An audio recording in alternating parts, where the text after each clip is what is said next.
കാരണം ഹിന്ദുവിന് ഈ മയിൽ വിളക്കിന്റെ ആവശ്യമില്ല, ഹിന്ദുവിന് നാരായമുള്ള വിളക്കാണ് വേണ്ടതെന്ന് പറഞ്ഞിട്ട് ഞാൻ അപ്പൊ തന്നെ അത് അവിടെ നിന്ന് മാറ്റിക്കും. കാരണം ജാതിയും മതമൊന്നും പറയല്ല. ഈ മയിൽ വിളക്ക് എന്ന് നമ്മളുടെ നിയമാനുസൃതമുള്ള നിലത്തിരുന്ന് വിളങ്ങുന്ന നിലവിളക്കിന്റെ നാരായം കട്ട് ചെയ്ത് അതിന്റെ മേലിൽ മയിലിനെ വെച്ചോ, പലരും അതിന് മേലിൽ ചന്ദ്രക്കലയും കുരിശൊക്കെ വെച്ച് തുടങ്ങി. അല്ലെ, നമ്മുടെ പേറ്റന്റ് നമ്മൾ എടുക്കാത്തതിന്റെ ഒരു ദോഷമാണ്. ഹിന്ദു എന്ന ധർമ്മത്തെ നമ്മൾ മറക്കുന്നത് കൊണ്ടാണ്. അപ്പൊ ഞാൻ സാധാരണ കുറ്റം പറഞ്ഞിട്ടാണ് തുടങ്ങാറ്. ഇവിടെ നവാഹവേദിയിൽ വലിയ കുറ്റം പറയാനൊന്നുമില്ല. പിന്നെ അലങ്കാരം കഴിവതും പുഷ്പങ്ങളെ കൊണ്ടാണ് ചെയ്തിട്ടുള്ളത്. സാധാരണ ഇപ്പൊ എളുപ്പ വഴിയിൽ പ്ലാസ്റ്റിക്കാണ് ഉപയോഗിക്കുന്നത്. പ്ലാസ്റ്റിക് ക്ഷേത്രത്തിൽ എന്ത് ചൈതന്യം തരുന്നു എന്നൊന്നും അറിയില്ല. പക്ഷെ സാധാരണ ഇപ്പൊ ക്ഷേത്രങ്ങളിൽ കാണുന്നത് കൂടുതലും പ്ലാസ്റ്റിക് കൊണ്ട് അലങ്കരിക്കുന്നതാണ്. ഇവിടെ എന്തായാലും തെങ്ങിന്റെ കുരുത്തോലയും അല്ലായെങ്കിൽ പുഷ്പങ്ങളൊക്കെ കൊണ്ട് അലങ്കരിച്ചതായിട്ട് കാണുന്നു. അതൊക്കെ സന്തോഷം നൽകുന്നു. വളരെ ഉത്തമമായൊരു വേദി സന്തോഷം നൽകുന്നു. പിന്നെ മുട്ടക്കുളത്തമ്മ പുനരുദ്ധാരണത്തിന്റെ പാതയിലാണല്ലേ. നിങ്ങൾക്ക് എല്ലാവർക്കും അറിയാം, നിങ്ങളുടെ കാലങ്ങളായിട്ടുള്ള ആഗ്രഹമാണ് ദേവിയെ പുനരുദ്ധരിക്കുക എന്നുള്ളത്. പക്ഷെ അതിനൊരു തെറ്റ് ആദ്യമേ പറഞ്ഞുകൊള്ളട്ടെ. ബാലാലയം തെറ്റാണ്, സ്ഥാനം തെറ്റിപ്പോയി. മൂലാലയ അദക്ഷിണ ഭാഗ സംസ്ഥം ബാലഗ്രഹം എന്നാണ്. മൂലാലയത്തിന്റെ അദക്ഷിണമാവാതെ ഈശാനത്തിൽ പടിഞ്ഞോട്ട് അഭിമുഖമായി ബാലാലയം പണിതാലേ ഉള്ളൂ പറയുന്ന സമയത്ത് ക്ഷേത്രപ്പണി തീർക്കാൻ പറ്റുള്ളൂ. അത് ക്ഷേത്ര നിയമമാണ്. അവിശ്വാസികൾക്ക് എന്തും പറയാം, പൈസ ഉണ്ട് തീരുമെന്ന് പറയാം, ഇല്ലെങ്കിൽ അവിടെ പലതും നടക്കുമെന്ന് പറയാം. പക്ഷെ സ്ഥാനം തെറ്റാൻ പാടില്ല ക്ഷേത്രങ്ങളിൽ. ക്ഷേത്രം എന്താണ്? ഭൂമിയിലുള്ള മുഴുവൻ ജീവജാലങ്ങളെയും പ്രൊട്ടക്ട് ചെയ്യാൻ വേണ്ടിയിട്ട് നമ്മൾ സ്ഥാപിക്കുന്ന ഒരു ട്രാൻസ്ഫോമർ അല്ലേ ക്ഷേത്രം എന്ന് പറയുന്നത്. അപ്പൊ ആ ക്ഷേത്രത്തിന്റെ 1% പോലും സ്ഥാനം തെറ്റിക്കൂടാ. അപ്പൊ സ്ഥാനത്തിന് എപ്പോ തെറ്റ് വരുന്നോ അപ്പൊ നമ്മളെ കഷ്ടപ്പെടുത്തിയിട്ട് ആ ക്ഷേത്രം പുനരുദ്ധരിക്കാൻ പറ്റുള്ളൂ, അല്ലേ? എല്ലാവർക്കും കേൾക്കാൻ പറ്റുന്നുണ്ടല്ലോ അല്ലേ? കാരണം ഞാനും ഇച്ചിരി അസുഖമൊക്കെ ആയിട്ട് വന്നുകൊണ്ട് ശബ്ദം കുറവാണ്. ഇവിടെ എല്ലാവരെയും കാണാൻ കഴിയുന്നുണ്ട്. എല്ലാവരും സന്തോഷത്തിന്റെ പാതയിലാണ്. എല്ലാവരും നല്ല അരച്ച ചന്ദനമൊക്കെ നെറ്റിയിൽ തൊട്ട് നല്ല സിന്ദൂരമൊക്കെ തൊട്ടിട്ടാണ് ഇരിക്കുന്നത്, അല്ലെ? സ്റ്റിക്കർ തൊട്ടുകൊണ്ട് ആരും ക്ഷേത്രത്തിൽ നവാഹത്തിന് വന്നിട്ടില്ല. അത് തന്നെയാണ് സന്തോഷമുള്ള കാര്യം. അതിനോട് പ്രത്യേകം സെക്രട്ടറി പറഞ്ഞു, ഞങ്ങളുടെ സ്ത്രീജനങ്ങളും ഞങ്ങളുടെ ഭക്തജനങ്ങളും ഒക്കെ നല്ല അറിവുള്ളവരാണ്. അവരുടെ ഒരു ചോദ്യം ചോദിച്ചാൽ 10 ആൻസർ തരുന്നവരാണ്. അതുകൊണ്ട് വിനീത് ഭട്ജി വളരെ ശ്രദ്ധിച്ച് വേണം മുട്ടക്കുളത്തമ്മയുടെ ഭക്തരോട് സംസാരിക്കാൻ. എല്ലാ അറിവിന്റെ നിറകുടങ്ങളാണെന്ന് പറഞ്ഞാണ് എന്നെ സെക്രട്ടറിയും കമ്മിറ്റിക്കാരൊക്കെ വേദി കയറ്റിയത്. അങ്ങനെ പേടിച്ചിട്ടാണ് ഞാൻ ശരിക്കും വന്നത്. സത്യമാണല്ലേ അത്? അല്ലേ? അറിവിന്റെ നിറകുടങ്ങളല്ലേ? ആണ്. അങ്ങനെ ആവണം. ഹിന്ദുവിന് അറിവില്ലെങ്കിൽ നമ്മൾ എങ്ങനെ നമ്മുടെ തലമുറകളെ പഠിപ്പിക്കും, അല്ലേ? നമുക്ക് മുട്ടക്കുളത്തമ്മയുടെ മുന്നിൽ പോയിട്ട് എത്ര പ്രദക്ഷിണം ചെയ്യണമെന്ന് നമുക്കറിയില്ല എങ്കിൽ നമ്മൾ എങ്ങനെ നമ്മുടെ മക്കൾക്ക് പറഞ്ഞു കൊടുക്കും? ഇവിടെ ഏത് ഭഗവതിയാണ് ഇരിക്കുക? ഏത് ഭഗവതിയാണെന്ന് പറഞ്ഞേ. ഭദ്രകാളി ഉറപ്പാണോ? സംശയമൊന്നുമില്ലല്ലോ. അപ്പൊ ഭഗവതിക്ക് എത്ര പ്രദക്ഷിണം ചെയ്യാം?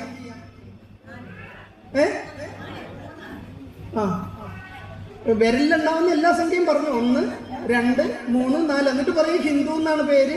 ഞാൻ എല്ലാ ദിവസവും ക്ഷേത്രത്തിൽ പോകുന്നതാണ്. പക്ഷെ എനിക്ക് ഉറപ്പൊന്നുമില്ല എത്ര പ്രദക്ഷിണം ചെയ്യാന്ന്. എത്ര പ്രദക്ഷിണം ചെയ്യാം ഭഗവതിക്ക്? കേട്ടില്ല. ഉറപ്പിക്ക്. എന്തെങ്കിലും ലേലം ഉറപ്പിക്കും പോലെ ഉറപ്പിക്ക്. 3 പൊതുവായിട്ട് വെക്കുന്നതല്ലേ. ഭഗവതിക്ക് 6 പ്രദക്ഷിണം. അപ്പൊ ഒരു സംശയം ഉണ്ടാവും, സുബ്രഹ്മണ്യനല്ലേ 6? സുബ്രഹ്മണ്യൻ 6 പ്രമാണം പറഞ്ഞിട്ടില്ല. ഭഗവതിക്ക് എത്ര പ്രദക്ഷിണ?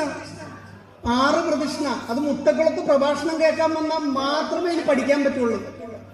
അപ്പൊ ഗണപതിക്ക് എത്രയാ? പ്രദക്ഷിണത്തിൽ തന്നെ തുടങ്ങാം. ഗണപതിക്ക് എത്രയാ? കണക്ക് കൂട്ടിയ പരീക്ഷയ്ക്ക് പഠിച്ചിട്ട് കുറെ ചോദ്യം ചോദിച്ചിട്ട് ആൻസർ പറയും പോലെയാണ്. ഗണപതിക്ക് എത്ര പ്രദക്ഷിണ? ഇവിടെ ദൈവമേ, സെക്രട്ടറി വെറുതെ പറഞ്ഞാണല്ലേ ഇവർ ഭയങ്കര അറിവുള്ളവരാണെന്ന്. എന്നാ പോട്ടെ, ശിവൻ എത്ര പ്രദക്ഷിണ?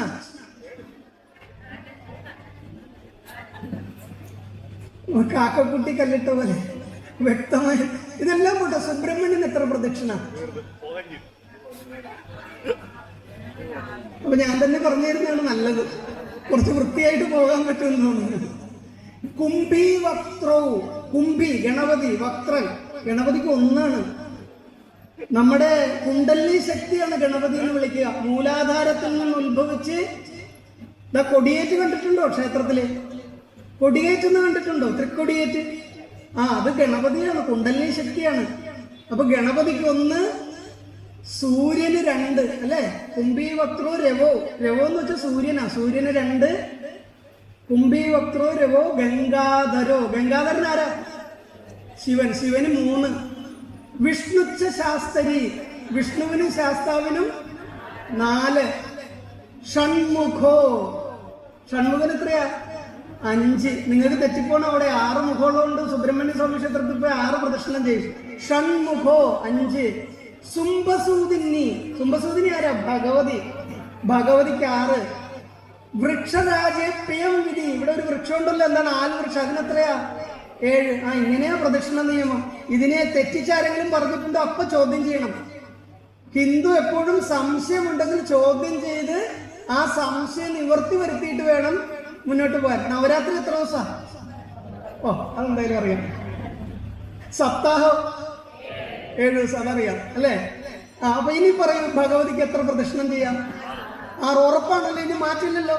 പക്ഷെ പൊതുവായിട്ട് ഏത് ക്ഷേത്രത്തിലും നമുക്ക് 3 പ്രദക്ഷിണം ചെയ്യാം കേട്ടോ. പക്ഷെ ഭഗവതിക്ക് 6, അരയാലിന് 7, സുബ്രഹ്മണ്യന് 5, വിഷ്ണുവിനും ശാസ്താവിനും 4. ഇതൊക്കെ പ്രമാണമുണ്ട്. ഈ പ്രമാണത്തെ, സംസ്കൃതത്തെ വിവർത്തനം ചെയ്യുമ്പോൾ പലരും തെറ്റിച്ച് പറയുന്നത് കൊണ്ടാണ് ഈ പ്രമാണമൊക്കെ അങ്ങോട്ടും ഇങ്ങോട്ടും മാറിപ്പോവുക കേട്ടോ. പിന്നെ ക്ഷേത്രത്തിൽ പോകുമ്പോൾ സ്റ്റിക്കർ പൊട്ടിട്ടതല്ലേ പോവുക. ഐശ്വര്യ പൂജയൊക്കെ പോകുമ്പോൾ ആ സാരിക്ക് മാച്ചാവുന്ന രീതിയിൽ ഏറ്റവും വലിയ വട്ടപ്പൊട്ട്, എനിക്ക് ഈ ആജ്ഞാചക്രത്തിലൂടെ ഒരിക്കലും ഭഗവതിയുടെ ചൈതന്യം വേണ്ട എന്ന് പറഞ്ഞ ഏറ്റവും വലിയ സ്റ്റിക്കർ പൊട്ട് തൊട്ടിട്ടല്ലേ പോവുള്ളൂ അല്ലേ? ഇവിടെ ഇപ്പൊ സ്റ്റിക്കർ തൊട്ടിട്ടുള്ളവർ ധാരാളം. ക്ഷേത്രത്തിൽ പോകുമ്പോഴെങ്കിലും ആ സ്റ്റിക്കർ പൊട്ട് ഒഴിവാക്കിയിട്ട് പോവുക. കാരണം എന്താണ്? സ്ത്രീകൾക്ക് ആജ്ഞാചക്രം എന്ന് പറയുന്ന ഈ ഭാഗത്തുകൂടെ ചൈതന്യം അങ്ങോട്ട് പോയിട്ട് തിരിച്ചു വരിക. ഇപ്പൊ പിന്നെ ഷർട്ടിന്റെ കാര്യം പറയാൻ പറ്റില്ല, വിവാദമായല്ലോ. ഷർട്ട് ധരിക്കണമെന്ന് കുറച്ച് ആചാര്യന്മാര്, ധരിക്കാൻ പാടില്ല എന്ന് കുറച്ച് ആചാര്യന്മാര്. അപ്പൊ എന്റെ ഒരു സംശയം ചോദിച്ചോട്ടെ, നമ്മുടെ പഞ്ചായത്ത് മെമ്പർ നമ്മൾ വീടിന് ഒരു അപേക്ഷ കൊടുക്കാൻ പോകുമ്പോ കയ്യിൽ മുണ്ട് കൊടുത്ത് മടക്കി കുത്തി തലയെക്കെട്ട് കെട്ടിട്ട് പോവോ? ആരെങ്കിലും പോവോ? ഇല്ലല്ലോ. പിന്നെ ഈ പ്രപഞ്ചത്തെ മുഴുവൻ നിലനിർത്തുന്ന മുട്ടക്കുളത്തമ്മയുടെ മുന്നിൽ 1 ഷർട്ട് ഊരി പ്രാർത്ഥിച്ചാൽ നിങ്ങൾക്ക് എന്തെങ്കിലും നഷ്ടമുണ്ടോ? ഒരു വെള്ള വസ്ത്രം കൊടുത്ത്, അല്ലെങ്കിൽ ഒരു കാഷായ വസ്ത്രം കൊടുത്ത്, ഒരു മേൽവസ്ത്രവും ഇല്ലാതെ വന്നിട്ട് പുരുഷന്മാര് ഈ മുട്ടക്കുളത്തമ്മയുടെ മുന്നിൽ ഈ ക്ഷേത്രത്തിൽ ഷർട്ട് ധരിക്കാൻ പാടില്ല എന്ന് കമ്മിറ്റിക്കാർ എഴുതി വെച്ചിട്ടുണ്ടെങ്കിൽ അതിനെ ചോദ്യം ചെയ്തുകൊണ്ട് ദർശനം നടത്തണോ, ചോദ്യം ചെയ്യാതെ ദർശനം നടത്തണോ? പഞ്ചായത്ത് മെമ്പറിന് അപേക്ഷ കൊടുക്കാൻ പോകുമ്പോൾ നല്ല വടിവത്ത വെള്ള വസ്ത്രവും നല്ല സ്പ്രേയും ഒക്കെ അടിച്ച് മിനുങ്ങി പോകുന്ന നമ്മള് ഈ പ്രകൃതിയെ തന്നെ സംരക്ഷിക്കുന്ന ഭഗവതിയെ കാണാൻ പോകാൻ ആ ക്ഷേത്രം അനുശാസിക്കുന്ന ഒരു വസ്ത്രവിധാനം നല്ലതല്ലേ? മാന്യമായ വസ്ത്രധാരണം എപ്പോഴും നല്ലതല്ലേ? അപ്പൊ നമുക്ക് ശുദ്ധി ഉണ്ടാകുവാനാണ് നമ്മുടെ പൂർവികർ 2 നേരം കുളിക്കുവാനും വിളക്ക് കത്തിക്കുവാനും ക്ഷേത്രത്തിൽ പോകുവാനും നല്ല വസ്ത്രം ധരിക്കുവാനും പറഞ്ഞത്. മാന്യതയിലെ ലക്ഷണമല്ലേ നല്ല വസ്ത്രം? ക്ഷേത്രത്തില് ജീൻസും ധരിച്ച് തൊപ്പിയിട്ട് ബനിയൻ, ഹാഫ് ബനിയനും ഒക്കെ ധരിച്ച് ഷൂ ഇട്ടിട്ട് വരുമോ? ഇല്ല. ഇത്രയുള്ള സോക്സ് ഇട്ട് ലേഡീസ് ഇവിടെ കാണിക്കുന്ന വസ്ത്രവും ധരിച്ചിട്ട് ക്ഷേത്രത്തിൽ വരുമോ? ഇല്ല. അപ്പൊ ഏത് ഭാഗത്ത് പോകുമ്പോഴും അവിടുത്തെ അന്തരീക്ഷത്തിനോട് അനുകൂലിച്ചിട്ടുള്ള വസ്ത്രമല്ലേ ധരിക്കാൻ പാടുള്ളൂ. പിന്നെ നമ്മുടെ ക്ഷേത്രങ്ങൾ എന്തിനാ ഇങ്ങനെ വളഞ്ഞിട്ട് ആക്രമിക്കണേ? ഹിന്ദുവിന് വളഞ്ഞിട്ട് ആക്രമിക്കുന്നത് എന്തിനാണെന്ന് മനസ്സിലായോ? എന്താണ്? പഴയ രാജതന്ത്ര. നമ്മളെ ഭിന്നിപ്പിച്ചാൽ മാത്രമേ ഇവിടെ രാജാവിന് ഭരിക്കാൻ പറ്റുള്ളൂ. ഹിന്ദുവിനെ ഭിന്നിപ്പിച്ച് ഭരിക്കുക എന്നൊരു സിസ്റ്റം ഉണ്ട്. ശബരിമല ഇന്നലെ പുതിയ വിവാദം ഉണ്ടാകാൻ പോവുകയാണ്. 80,000 പേർക്ക് ഓൺലൈനിൽ ദർശനം. പാവപ്പെട്ട ഫോണില്ലാത്ത എത്ര ഭക്തർ ഇവിടുന്ന് ശബരിമലയിൽ പോകുന്നുണ്ട്? അവർക്ക് ഓൺലൈൻ അറിയാൻ പറ്റുമോ? അവർ 41 ദിവസം വ്രതം എടുത്ത് കെട്ടും മുറുക്കി നല്ലൊരു ദിവസം നോക്കിയാണ് പോകുന്നത് അല്ലേ? അവിടെ ഓൺലൈൻ 80,000 പേരെന്ന് പറഞ്ഞാൽ അത് അപകടമാണ്. അപ്പൊ ഹിന്ദുവിന്റെ ആചാരങ്ങളെയും അനുഷ്ഠാനങ്ങളെയും പരസ്പരം ഭിന്നിപ്പിച്ചിട്ട് ഹിന്ദുവിനെ ഭിന്നിപ്പിച്ച് നിർത്തി ഭരിക്കും. സത്യസന്ധമായി പറഞ്ഞാൽ ഇനി ഒരു 10 വർഷം കൂടെ കഴിഞ്ഞാല് ഇവിടെ ക്ഷേത്രങ്ങളും ക്ഷേത്ര ഭരണീയരും ഒക്കെ കുറവായിരിക്കും. പകരം മോസ്കുകളും മറ്റ് പെരുകും. ക്ഷേത്രങ്ങൾ കുറയും, ക്ഷേത്ര കമ്മിറ്റി കുറയും, ക്ഷേത്രത്തിൽ ഭരിക്കുന്നവർ കുറയും. ഞാൻ ആദ്യം ഏതൊരു ക്ഷേത്രത്തിൽ ചെന്നാലും പറയും ഭരണസമിതി എന്നുള്ള പേര് മാറ്റണമെന്ന് പറയും.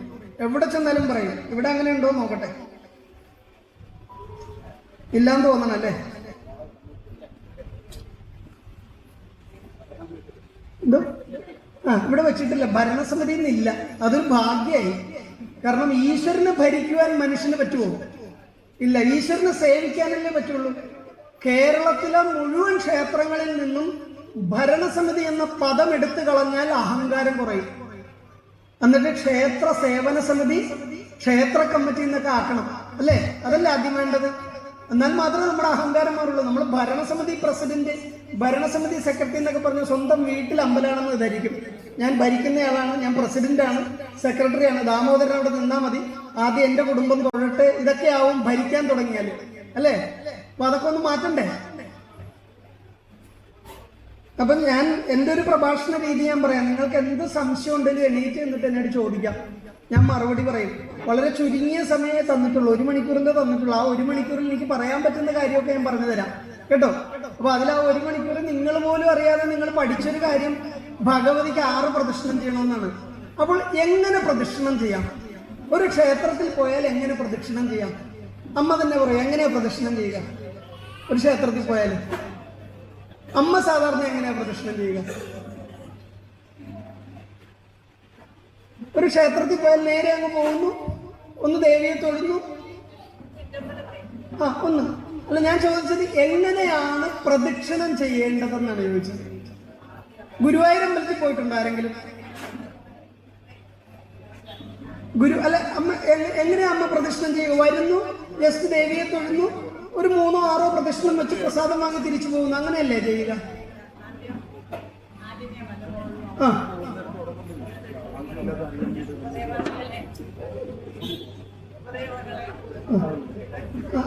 അത് ക്ഷേത്ര നിയമമാണ്, ദർശന നിയമമാണ്. ഞാൻ ചോദിച്ചത് ഒരു ക്ഷേത്രത്തിൽ എങ്ങനെയാണ് ഒരു ഹിന്ദു ഭക്തയോ പ്രദക്ഷിണം ചെയ്യേണ്ടത്? ഗുരുവായൂർ അമ്പലത്തിൽ പോയിട്ടുണ്ടോ എല്ലാവരും? പോയിട്ടുണ്ടോ? പോയിട്ടില്ലേ? കേട്ടിട്ടുണ്ടോ ഗുരുവായൂരിന്ന്? എന്നാ ഒന്ന് കൈവക്കിക്ക്, ഉറക്കം പോട്ടെ. ഗുരുവായൂർ പോയിട്ടുള്ളവർ കൈവക്കാനാ പറഞ്ഞത്. ഗുരുവായൂര് സ്ത്രീകൾ ഇങ്ങനെ അടിവെച്ചടിവെച്ച് പോകുന്ന കണ്ടിട്ടുണ്ടോ? അതെന്തിനാണെന്നൊന്ന് പറഞ്ഞുതരാമോ? ഞാൻ കുറെ വർഷമായിട്ട് കാണുന്നു, എന്റെ സംശയമാണ്. അമ്മയും കുറെ വർഷമായിട്ട് കാണുന്നതാണ്, അമ്മയുടെ സംശയമായിരിക്കും, അല്ലെ? എന്തിനാണ് ഗുരുവായൂര് അല്ലെങ്കിൽ ചോറ്റാനിക്കര അതുപോലുള്ള ക്ഷേത്രങ്ങളിൽ ഇങ്ങനെ അടിവെച്ചടിവെച്ച് നടക്കുന്നത്? അമ്മയ്ക്ക് ഇന്നും സംശയമല്ലേ? എന്തിനാണെന്ന് അറിയില്ലല്ലോ. അത് ആർക്കെങ്കിലും ആൻസർ തരാൻ പറ്റുമെങ്കിൽ ഒന്ന് ആ മൈക്കം കൊടുത്തു. എന്തിനാണ് ഗുരുവായൂർ ക്ഷേത്രം പോലുള്ള ക്ഷേത്രത്തിൽ അടിവെച്ചടിവെച്ച് നടക്കുന്നത്? മിനിമം ഒരു 10 പ്രാവശ്യം ഗുരുവായൂർ പോയിട്ടുള്ളവരാണ് ഇവിടെയുള്ള പലരും, അല്ലേ? അല്ല, അതൊരു ചോദ്യമാണ്. ഇതിന് ആൻസർ അറിയില്ലെങ്കിൽ നമ്മൾ വളർന്നിട്ടില്ല ഹിന്ദുക്കള്. ഞാനൊരു സ്ത്രീയോട് ചോദിച്ചു കഴിഞ്ഞ ദിവസം. അപ്പൊ അവര് പറഞ്ഞു സ്ത്രീകൾക്ക് ശയന പ്രദക്ഷിണം ഇല്ലാത്തത് കൊണ്ട് ഞങ്ങൾ അടിയളന്ന് പ്രദക്ഷിണം ചെയ്യണമെന്ന് പറഞ്ഞു. നേരാണോ? നിങ്ങളുടെ അറിവ് അങ്ങനെയാണോ? രാവിലെ ഒന്നും കഴിച്ചില്ല, ഇഡ്ഡലി ഉണ്ടായിരുന്നു, സാമ്പാറും ഉണ്ടായിരുന്നു എന്നാണല്ലോ കമ്മിറ്റിക്കാർ പറഞ്ഞത് എല്ലാവർക്കും. അതുകൊണ്ട് ഒരു ആരോഗ്യമില്ല. ഒന്ന് പറയൂ, ഗുരുവായൂർ ക്ഷേത്രത്തിൽ അടിവെച്ചടിവെച്ച് സ്ത്രീകൾ നടക്കുന്നതിന്റെ കാരണം എന്താണ്? ഞങ്ങൾ ഗുരുവായൂർ പോകും, കണ്ണനെ കാണും, അവർക്ക് വേറെ പണിയൊന്നുമില്ലാതെ നടക്കുന്നു, ഞങ്ങൾ തിരക്കേണ്ട കാര്യമില്ല. ആ മനോഭാവമാണോ നമ്മുടെ എല്ലാവരുടെയും? അല്ല. എന്നാൽ അതാണ് പ്രദക്ഷിണം. അവിടെ സ്ത്രീകൾക്ക് ശയനപ്രദക്ഷിണം ഇല്ലാത്തത് കൊണ്ട് അടിവെച്ച് പ്രദക്ഷിണം ചെയ്യല്ല. അങ്ങനെ അടിവെക്കാനാണ്, അടി അളക്കാനേ സമയം കാണുള്ളൂ. 1, 2, 3 ഇങ്ങനെ അളന്ന് തിരിച്ച് 140 അടി ഉണ്ടായിരുന്നു. ഭഗവാനെ പ്രാർത്ഥിക്കാൻ മറന്നു, അടി അളന്ന് പ്രദക്ഷിണം എന്ന് പറഞ്ഞാല് എന്താണ് സംഭവം? പദാനുകർത്തം നിയമം പറയുന്നത് പാദത്തിന്മേൽ പാദം വെച്ചിട്ട് പാദാൽ പാദാന്തരം ഗത്വ കരോ ചലനവർജിത ഹൃദയ സ്തോത്രം ധ്യാനം ഏവം കുര്യാൽ പ്രദർശനം. ഞാൻ പ്രമാണം മറന്നുപോയി. പാദത്തിന്മേൽ പാദം വെച്ച് പങ്കജമുട്ടിന്റെ ആകൃതിയിൽ ഹൃദയത്തിൽ കൈകൾ കൂപ്പി ഏത് ദേവനാണോ വലത്തിരിക്കുന്നത് ആ ദേവന് വലത്ത് വയ്ക്കലല്ലേ നിയമം. അപ്പൊ എന്താണിത്? പാദത്തിന്മേൽ പാദം വെക്കണം, അടിവെച്ച് പങ്കജമുട്ടിന്റെ ആകൃതിയിൽ കൈകൾ ഹൃദയത്തിൽ കൂപ്പി ഏത് ദേവനാണോ നമുക്ക് വലതുവശത്തിരിക്കുന്നത് ആ ദേവന് പ്രദക്ഷിണം ചെയ്യുന്ന നിയമം മണ്ടന്മാരായ നമ്മൾ മറന്നു പോകാതിരിക്കാൻ നമ്മുടെ പൂർവികരെ ആവിഷ്കരിച്ചു വെച്ചിട്ടുള്ളതാണ് ഗുരുവായൂര്. യഥാർത്ഥ പ്രദക്ഷിണം അങ്ങനെ പാടുള്ളൂ. അത് മുട്ടക്കുളത്തായാലും നമ്മുടെ ഇവിടുത്തെ ഏറ്റുമാനൂർ ക്ഷേത്രമായാലും ഇവിടുത്തെ ഭഗവതി ക്ഷേത്രമായാലും ഓച്ചിറയായാലും ഏത് ക്ഷേത്രമായാലും പ്രദക്ഷിണ നിയമം പറയുന്നത് പതാലും ഞാൻ പ്രമാണം വിട്ടു. അതുകൊണ്ടാണ് ക്ഷേത്ര നിയമം പറയുന്നത് പാദത്തിന്മേൽ പാദം വെച്ചിട്ട് തന്നെ ചെയ്യണമെന്നാണ്. പൂർണ്ണ ഗർഭിണിയായ ഒരു സ്ത്രീ നിറഞ്ഞു തുളുമ്പുന്ന എണ്ണക്കുടം തലയിൽ വെച്ച് അതിനെ ബാലൻസ് ചെയ്ത് ഒരു കൈ അരയിൽ കുത്തി എത്ര പതുക്കെയാണോ നടക്കുക അത്ര പതുക്കെയായിരിക്കണം പ്രദക്ഷിണം. നമ്മളെന്താ ചെയ്യണത്? ബസ് വരാൻ സമയമാകുന്നതിന് 5 മിനിറ്റ് മുമ്പ് അമ്പലത്തിലെത്തും, നേരെ ഒരു അർച്ചനയുടെ റെസിപ്റ്റ് എഴുതും, ഒരു 10 രൂപ അവിടെ പൂജാരി കൊടുത്തിട്ട് നടത്തിക്കും, എനിക്ക് സമയമില്ല എന്ന് പറഞ്ഞ് ഇറങ്ങി ഓട്ടാണ്. അവിടെ മനസ്സിൽ ഭഗവതി ഇല്ല, പകരം 4 മണിക്ക് വരുന്ന പത്മാബസ അല്ലേ? ഭക്തി ക്ഷേത്രം എന്നൊക്കെ പറഞ്ഞ സമയം എടുത്തു പോയി തൊഴേണ്ട സ്ഥലമാണ്. അവിടുന്ന് കിട്ടുന്ന നല്ല ഊർജം നമ്മുടെ ശരീരത്തെ സ്വീകരിച്ച് നമ്മളുടെ വീട്ടിൽ ചെന്ന് നമ്മുടെ മക്കൾക്കും ഭർത്താവിനും ഒക്കെ കൊടുക്കണ്ടേ ആ എനർജി? അല്ല, ഇവിടെ ഏത് ദേവി എന്ന് പറഞ്ഞ്? ഭദ്രകാളി. എന്താണ് ഭദ്രകാളി എന്ന വാക്കിന്റെ അർത്ഥം? എന്താണ്? ഭർത്താവിന് ദേഷ്യം വരുമ്പോൾ ഇടക്കടി ഭദ്രകാളി എന്നൊക്കെ വിളിക്കും. അപ്പൊ നമുക്ക് ഇച്ചിരി ദേഷ്യമൊക്കെ ഉണ്ടാവും. പക്ഷെ ഇന്നത്തെ പ്രഭാഷണം കഴിഞ്ഞാൽ പറയും ചേട്ടൻ 2 പ്രാവശ്യം കൂടെ വിളിച്ചോളാൻ പറയാ പേര്. ഭദ്രം കലയിതി ഭദ്രകാളി, ഭദ്രമായ കലാവിശേഷത്തോട് കൂടിയവളെ ഭദ്രകാളി എന്ന് വിളിക്കുന്നു. 64 കലകളുടെ അധിപതിയാണ് ഭഗവതി ഭദ്രകാളി. നല്ലൊരു വാക്ക. ഭദ്രം എന്ന് വെച്ചാൽ ശ്രേഷ്ഠമെന്ന. ഭദ്രമായ കലയുടെ ആധിപത്യമുള്ളവൾ, അതാണ് ഭദ്രകാളി. ഇനി ഭർത്താവ് ഭദ്രകാളി എന്ന് വിളിച്ച ചേട്ടൻ ഒന്നുകൂടെ വിളിച്ചു എന്ന് പറയും, ഒരു സന്തോഷം തോന്നില്ലേ? അല്ലേ? തിരിച്ച് അദ്ദേഹത്തിന് വേറെ എന്തെങ്കിലുമൊക്കെ വിളിച്ചോ, കുഴപ്പമൊന്നുമില്ല. ഭദ്രകാളി എന്ന് പറഞ്ഞാൽ ഭദ്രമായ കലാവിശേഷത്തോടു കൂടിയുള്ള ആ ഭദ്രകാളിയാണ് മുട്ടക്കുളത്തമ്മയായിട്ട് ഇവിടെ സ്ഥിതി ചെയ്യുന്നത്. ഒരു ട്രാൻസ്ഫോമർ പോലെ ഇരിക്കുകയാണ് ഭൂമിയിൽ. പ്രകൃതിയിലുള്ള മുഴുവൻ എനർജികളെയും ആഗിരണം ചെയ്ത് അതിന് ആവശ്യത്തിന് ഓരോ ഭക്തനും വിട്ടുതരുന്ന ട്രാൻസ്ഫോമറാണ് ഇവിടെ ഇരിക്കുന്ന മുട്ടക്കുളത്തമ്മ. ആ ട്രാൻസ്ഫോമർ ന്യൂട്രൽ ഫേസ് ഒക്കെ തിരിഞ്ഞു പോകാതെ കറക്റ്റായിട്ട് കൊടുക്കുന്ന താന്ത്രിക വിധാനമാണ് ഇവിടുത്തെ തന്ത്ര ചെയ്യുന്നത്. അതിനെ നിത്യം പരിപോഷിപ്പിച്ചു കൊണ്ടുപോകുന്ന ലൈൻമാന്റെ ധർമ്മമാണ് ഇവിടുത്തെ മേൽശാന്തി ചെയ്യുന്നത്. അപ്പൊ അച്ഛനും ഗുരുവും വളർത്തമ്മയും വളർത്തച്ഛനും അമ്മയും ഒക്കെയാണ് ഇവിടുത്തെ ഓരോ ക്ഷേത്രങ്ങളിലെ ഓരോ വിഭാഗക്കാരും. ഇവിടെ നമ്മൾ നോക്കുമ്പോൾ മുറ്റം അടിച്ചു കളിക്കാൻ വരുന്ന, നിത്യം അടിച്ചു കളിക്കാൻ വരുന്ന ഒരാൾ കാണും. അവർക്കൊന്നും ഒരു വാല്യം കൊടുക്കാറില്ല. അവർ കൃത്യമായി വന്ന് ആ ചെറിയ തുകയ്ക്കാണെങ്കിലും ആ ക്ഷേത്രമുറ്റം അടിച്ച് വൃത്തിയാക്കി ഇടുന്നതുകൊണ്ടാണ് നമുക്ക് വൃത്തിയോടുകൂടി ആ ക്ഷേത്രത്തിൽ തൊഴാൻ പറ്റുന്നത്. അപ്പൊ അവർക്ക് ആ കർമ്മം അവരിലേക്ക് നിക്ഷിപ്തമായത് അമ്മയുടെ അനുഗ്രഹം കൊണ്ട്, പൂർവ്വജന്മ സുഹൃതം കൊണ്ടാണ്. നമ്മുടെ മനസ്സിൽ അവർ വരും മുറ്റമടിക്കുന്ന സ്ത്രീയായി മാത്രം കാണും, അല്ലേ? എന്നിട്ട് ഏറ്റവും കൂടുതൽ ദക്ഷിണ തന്ത്രിക്കും കൊടുക്കും. ആദ്യം കൊടുക്കേണ്ടത് ശരിക്കും ആ മുറ്റമടിക്കുന്ന അമ്മയ്ക്കാ. കാരണം ആ ക്ഷേത്രഭൂമി അത്ര വൃത്തിയായി കാണുന്നതും കിടക്കുന്നതും ആ അമ്മ കാരണമാണ്. പിന്നെ അവിടെ കഴകം ചെയ്യുന്നയാൾ പാത്രം കഴുകി തുടച്ച് കണ്ണാടി പോലെ ആക്കി ദേവനേദ്യ എടുക്കാനും ഒക്കെ പരിചരിക്കുന്നവർക്ക്, അവരെയൊക്കെയല്ലേ നമ്മൾ ആദ്യം നോക്കേണ്ടത്. ഞാനും അദ്ദേഹം അടങ്ങുന്ന തന്ത്രി സമൂഹത്തേക്ക് നിങ്ങൾ 2ാമത് നോക്കിയാൽ മതി. ആ താഴെത്തട്ടിൽ നിന്ന് സംരക്ഷണം കൊടുക്കാൻ ശ്രമിക്കണം. അതില്ലാത്തത് കൊണ്ടാണ് നമ്മുടെ ക്ഷേത്രങ്ങളിൽ വൃത്തിഹീനമായ അവസ്ഥയിൽ പലതും കാണേണ്ടി വരിക, അല്ലേ? നിലവിളക്കിൽ എത്ര തിരിയിട്ട് ദീപം തെളിക്കാമെന്നാണ് പഠിച്ചിട്ടുള്ളത്? 5 നല്ലൊരു സംഖ്യയാണ്. പിന്നെ അത് കുറെ തിരിയിടുന്നതിനാണോ പ്രാധാന്യം, അതോ ആ ദീപത്തിനാണോ പ്രാധാന്യം? ദീപത്തിനാണല്ലേ? അപ്പൊ ഇവിടെയുള്ളവർക്ക് കാര്യങ്ങൾ അറിയാം, അല്ലേ? ശരിക്കും നിലവിളക്കില് 2 തിരിയിടാം. 2 തിരി എന്ന് ഉദ്ദേശിക്കുന്നത് നിങ്ങൾ 10 തിരി കൂട്ടിയിട്ടാലും ഒറ്റ ദീപങ്ങളെങ്കിൽ അത് ഒരു ദീപമായിട്ട് കൂട്ടുള്ളൂ. ഇപ്പൊ കണ്ടോ കിഴക്കും പടിഞ്ഞാറും, അവിടെ 100 തിരിയിട്ടാലും 2 ദീപമല്ലേ കാണാൻ പറ്റുള്ളൂ. അപ്പോൾ 2 ദീപമാവാം, 5 ദീപമാവാം, 7 ദീപമാവാം. ബാക്കിയൊക്കെ വർജ്യാണ്. ഏകതിരി ദാരിദ്ര്യ ദ്വാതിരി തന്നെ എന്നാ പറയുന്നത്. ഏകവർത്തിൻ മഹാവ്യാധി, ദിവർത്തിൻ മഹാദിതി, പഞ്ചവർത്തിസ്തു ഭദ്രം സ്വാദ് പറയണത്. അപ്പൊ 2, 5, 7 ദീപമുണ്ടാകണം ഒരു വിളക്കിൽ. അപ്പൊ ഏതെണ്ണ ഒഴിച്ച് കത്തിക്കാം? നല്ല വെളിച്ചെണ്ണ തന്നെയാണ് ആദ്യം കത്തിക്കേണ്ടത്. വെളിച്ചെണ്ണയിൽ കൊളസ്ട്രോൾ ഉണ്ടെന്ന് പറഞ്ഞ് പാം ഓയിലിനെ ഇറക്കുമതി ചെയ്യാൻ വേണ്ടി നമ്മൾ ആദ്യം എല്ലാവരും കൂടെ പറ്റിച്ചതാ. നമ്മളിപ്പോൾ വിളക്കെണ്ണയുടെ പുറകെയാണ്.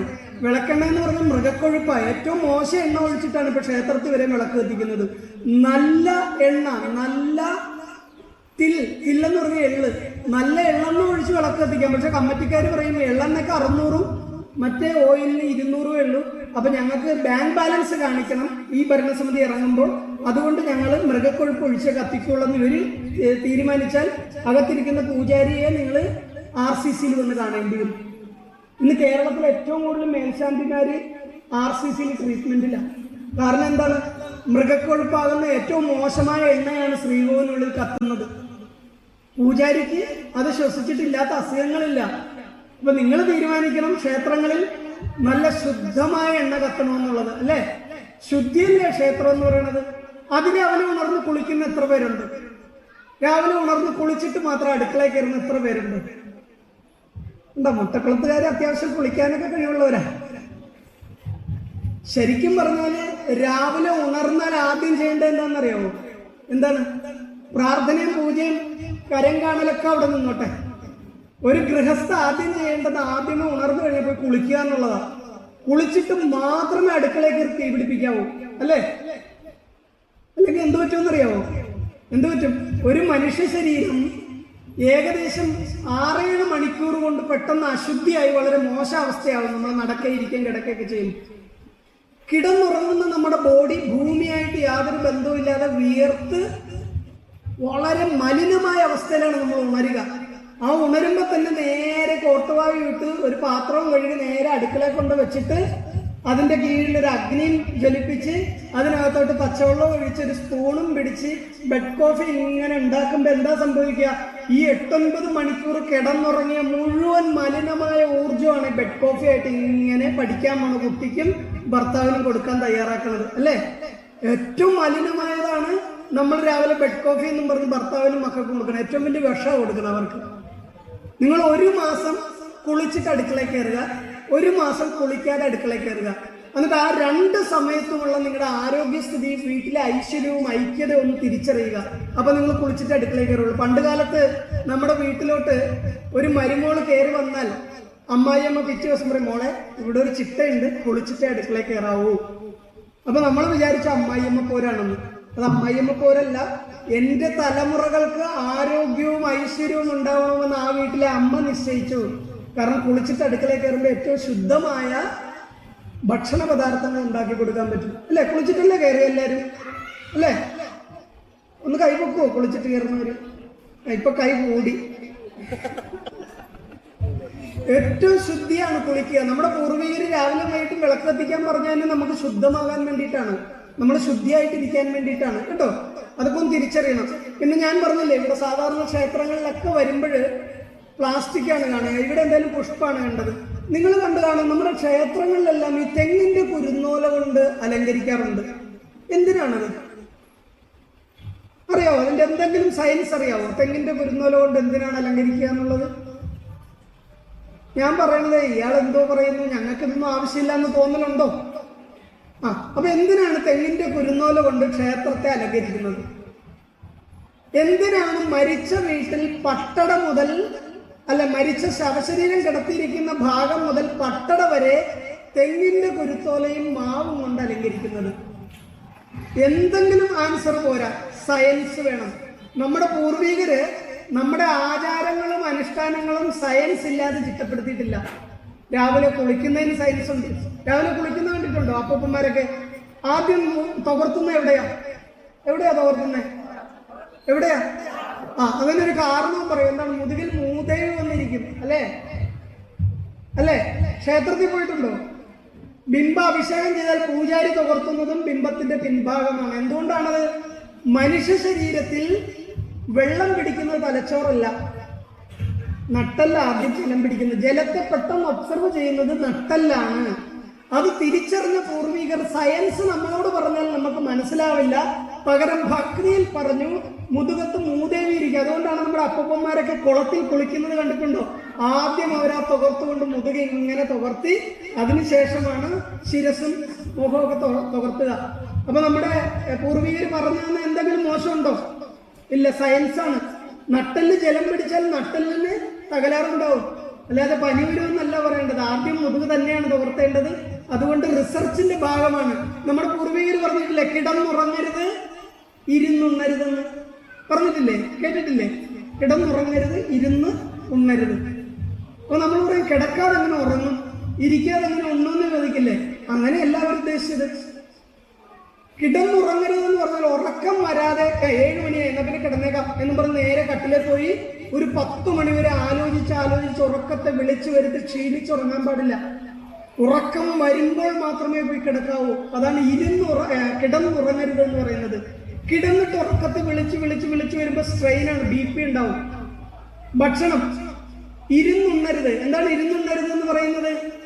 ആദ്യം നമ്മൾ പോയി കൈയൊക്കെ കഴുകിയിരുന്നു, പിന്നെ വീട്ടിൽ നിന്ന് ഭാര്യ പതുക്കെ ഒരു ഗ്ലാസ് കൊണ്ടുവച്ചു, ഒരു 2 മിനിറ്റ് കഴിഞ്ഞ് പ്ലേറ്റ് എടുത്തുകൊണ്ട് വന്നു, ഒരു 3 മിനിറ്റ് കഴിഞ്ഞ് ഒരു ഗ്ലാസ് വെള്ളം ഒഴിച്ചു, 4ാമത്തെ മിനിറ്റിൽ ചോറ് കൊണ്ടുവന്നു, പിന്നെ കറക്കി ഒരു 10 മിനിറ്റ് വൈകിയാൽ പുള്ളി ആ പ്ലേറ്റ് എടുത്ത് നിങ്ങളുടെ തലക്കെട്ടടിക്കും. ഉറപ്പാണ്? ഒരു മനുഷ്യനെ ഏറ്റവും ക്ഷമ കെട്ടിരിക്കുന്നത് ഭക്ഷണത്തിന്റെ മുന്നിലാണ്. കൃത്യമായ അടുക്കോടുകൂടി വിളമ്പി കൊടുത്തില്ല എങ്കിൽ അപ്പൊ ദേഷ്യം വരും അല്ലേ? ഇത് പറയുമ്പോൾ എൻ്റെ വീട്ടിൽ മാത്രമേ ഉള്ളൂ എന്നാണ് എൻ്റെ ധാരണ. നിങ്ങളുടെ വീട്ടിലൊന്നും ഇതില്ലല്ലോ അല്ലേ? ആർക്കും ദേഷ്യമില്ലാത്തവരാണ്. ഭക്ഷണം കൃത്യമായിട്ട് എൻ്റെ ഭർത്താവ് 1/2 മണിക്കൂർ ലേറ്റായാലും കഴിച്ചിട്ട് പോകും. അങ്ങനെ മനോഭാവം ഉണ്ടോ? ഇല്ല. ഭക്ഷണത്തിന്റെ മുന്നിൽ ക്ഷമയെ പരീക്ഷിക്കരുത്. ഇരുന്നുണ്ണരുത് എന്ന് പറഞ്ഞാൽ വിഭവങ്ങളെല്ലാം എടുത്തു വെച്ചതിന് ശേഷം മാത്രമേ അതിഥിയാണേലും വിളിച്ചിരുത്താവൂ. അവരെ ഇരുത്തി ക്ഷമ കെടുത്തി ഭക്ഷണം കൊടുക്കരുത്. അപ്പൊ പൂർവികര് പറഞ്ഞ വാക്ക് കറക്റ്റല്ലേ? അല്ലേ? അപ്പൊ ഇതെല്ലാം പൂർവിക വാക്യങ്ങളെല്ലാം നമുക്ക് പ്രയോജനം നൽകുന്നതാണ് എന്നുള്ളതാണ്. അപ്പൊ നമുക്ക് എന്തായാലും ഈ മുട്ടക്കുളത്തമ്മയുടെ പുനരുദ്ധാരണം ഗംഭീരാക്കണം. അമ്മ ഇങ്ങനെ ബാലാലയത്തില് ഇങ്ങനെ കഷ്ടപ്പെട്ടിരിക്കുന്നത് നല്ലതല്ല, ഈ നാടിന് പോലും നല്ലതല്ല. ഞാൻ വരുമ്പോ അറിഞ്ഞൊരു കാര്യം, ഇവിടുത്തെ ചെറുപ്പക്കാരെല്ലാം പുതിയതായിട്ട് ആക്റ്റീവായിട്ട് അമ്മയുടെ പുനരുദ്ധാരണത്തിന് ഇറങ്ങി എന്നുള്ള. ചെറുപ്പക്കാർ വളരെ കുറവാണ് ഇപ്പൊ ക്ഷേത്രകാര്യങ്ങൾക്ക് ഇറങ്ങുന്നത്. ഇവിടെ ചെറുപ്പക്കാര് ആക്റ്റീവായിട്ട് ഇറങ്ങിയെന്നാണ് ഇവിടുത്തെ കമ്മിറ്റിക്കാർ പറഞ്ഞത്. അപ്പൊ എന്നെ സ്വീകരിക്കാൻ വന്നതും എല്ലാം 30കാരാ. അല്ല, അവർക്ക് സന്തോഷമായിട്ട് 55 വയസ്സുള്ളവരോ വന്നത്, എന്നാലും അവരെ ഒന്ന് സന്തോഷിപ്പിച്ചേക്കാം. എന്നെ സ്വീകരിക്കാൻ വന്നത് 30-35 വയസ്സുള്ളവരാണെന്ന്. എനിക്കും 10-26 വയസ്സേ ആയുള്ളൂ, 10-20 വർഷം മുമ്പ്. അല്ല, പ്രായം കുറച്ച് പറയുന്നത് നമ്മുടെ ആൾക്കാർക്ക് ഇഷ്ടമാണ്. പ്രായം കുറയുവാനുള്ള ഏറ്റവും നല്ല മാർഗം ഏതാണെന്ന് അറിയാമോ? ബ്രാഹ്മ മുഹൂർത്തത്തിൽ ഉണരുക, കുളിക്കുക, അടുക്കളയിൽ കയറുക, ഭക്ഷണം പാകം ചെയ്യുക, നിലവിളക്ക് കത്തിച്ച് പ്രാർത്ഥിക്കുക. അല്ലെ? കുട്ടികളുടെയൊക്കെ പിറന്നാൾ ആഘോഷിക്കുന്നത് എങ്ങനെയാണ്? ആ ജന്മസുദിനത്തിൽ ആ കുട്ടിയെ അതിരാവിലെ കുളിപ്പിച്ച് ഒന്ന് ക്ഷേത്രത്തിലൊക്കെ കൊണ്ടുപോയി അമ്മൂമ്മയുടെ കൈ പിടിച്ച് ആ കുട്ടി ചെല്ലുമ്പോൾ അമ്മൂമ്മ പറയും, മോനെ ഇതാണ് ക്ഷേത്രം, ഇവിടെ ഇരിക്കുന്നത് മുട്ടത്ര ഭഗവതിയാണ്, ഭഗവതി ഭദ്രകാളിയാണ്, പൂർവ്വകാലത്ത് കൊടുങ്ങല്ലൂരിൽ നിന്ന് വന്നാണ് എന്നൊക്കെയുള്ള ഇവിടുത്തെ ചരിത്രമൊക്കെ അങ്ങ് പറഞ്ഞു കൊടുക്കും. രാജാവാണ് പണി കഴിപ്പിച്ചത്, ഇവിടെ ശ്രീചക്രം പ്രധാന പ്രതിഷ്ഠയായിട്ടുണ്ട്. അല്ലേ? ഇല്ലേ? എനിക്കറിയില്ല, ഞാനങ്ങനെ കേട്ടു. ശ്രീചക്ര പ്രതിഷ്ഠ ഉണ്ട്, അത് രാജാവിനാൽ പ്രതിഷ്ഠ കഴിപ്പിച്ച ക്ഷേത്രമാണ്. പണ്ടിവിടെ ഇരവിവർമ്മൻ എന്ന് പറയുന്ന രാജാവ് ഉണ്ടായിരുന്നു. മാവേലിക്കര കൊട്ടാരമായിട്ട് ബന്ധമുണ്ട്. ഇങ്ങനെ കഥകൾ പറഞ്ഞിട്ടാണ് അമ്മ കൊച്ചിനായിട്ട് വരിക. പോകുന്ന വഴി കാണുന്നവരെയൊക്കെ നമസ്തേ, സുഖാണോ, ഇതൊക്കെ പറയും.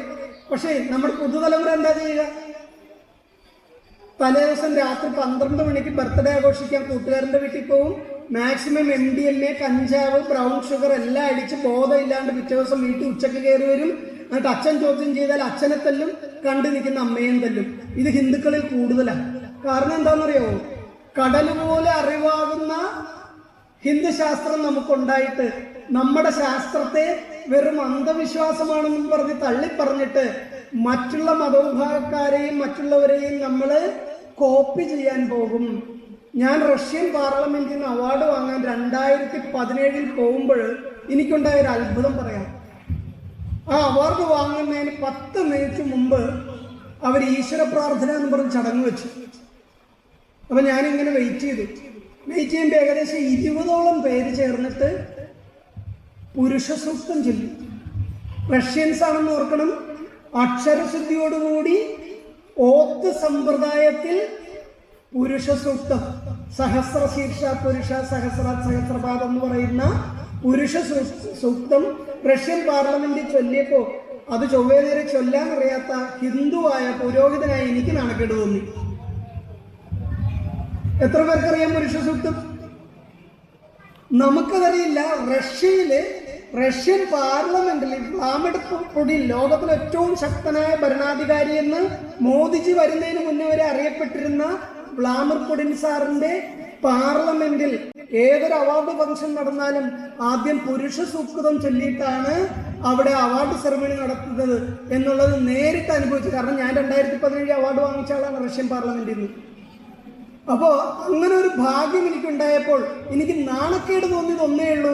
ഇവര് ചൊല്ലുന്നത് പോലെ അക്ഷരശുദ്ധിയോടുകൂടി അർത്ഥമറിഞ്ഞ് ഓത്ത് സമ്പ്രദായത്തിൽ ഇത്രയും വലിയ ആചാര്യനെന്ന് പറഞ്ഞ് നടക്കുന്ന എനിക്ക് പോലും അറിയില്ലല്ലോ ഭഗവാനെ എന്ന് അവിടെ നിന്ന് വിളിച്ചിട്ട് അവിടെ തിരിച്ചു വന്ന് കുത്തിയിരുന്ന് കാണാതെ പഠിച്ചു.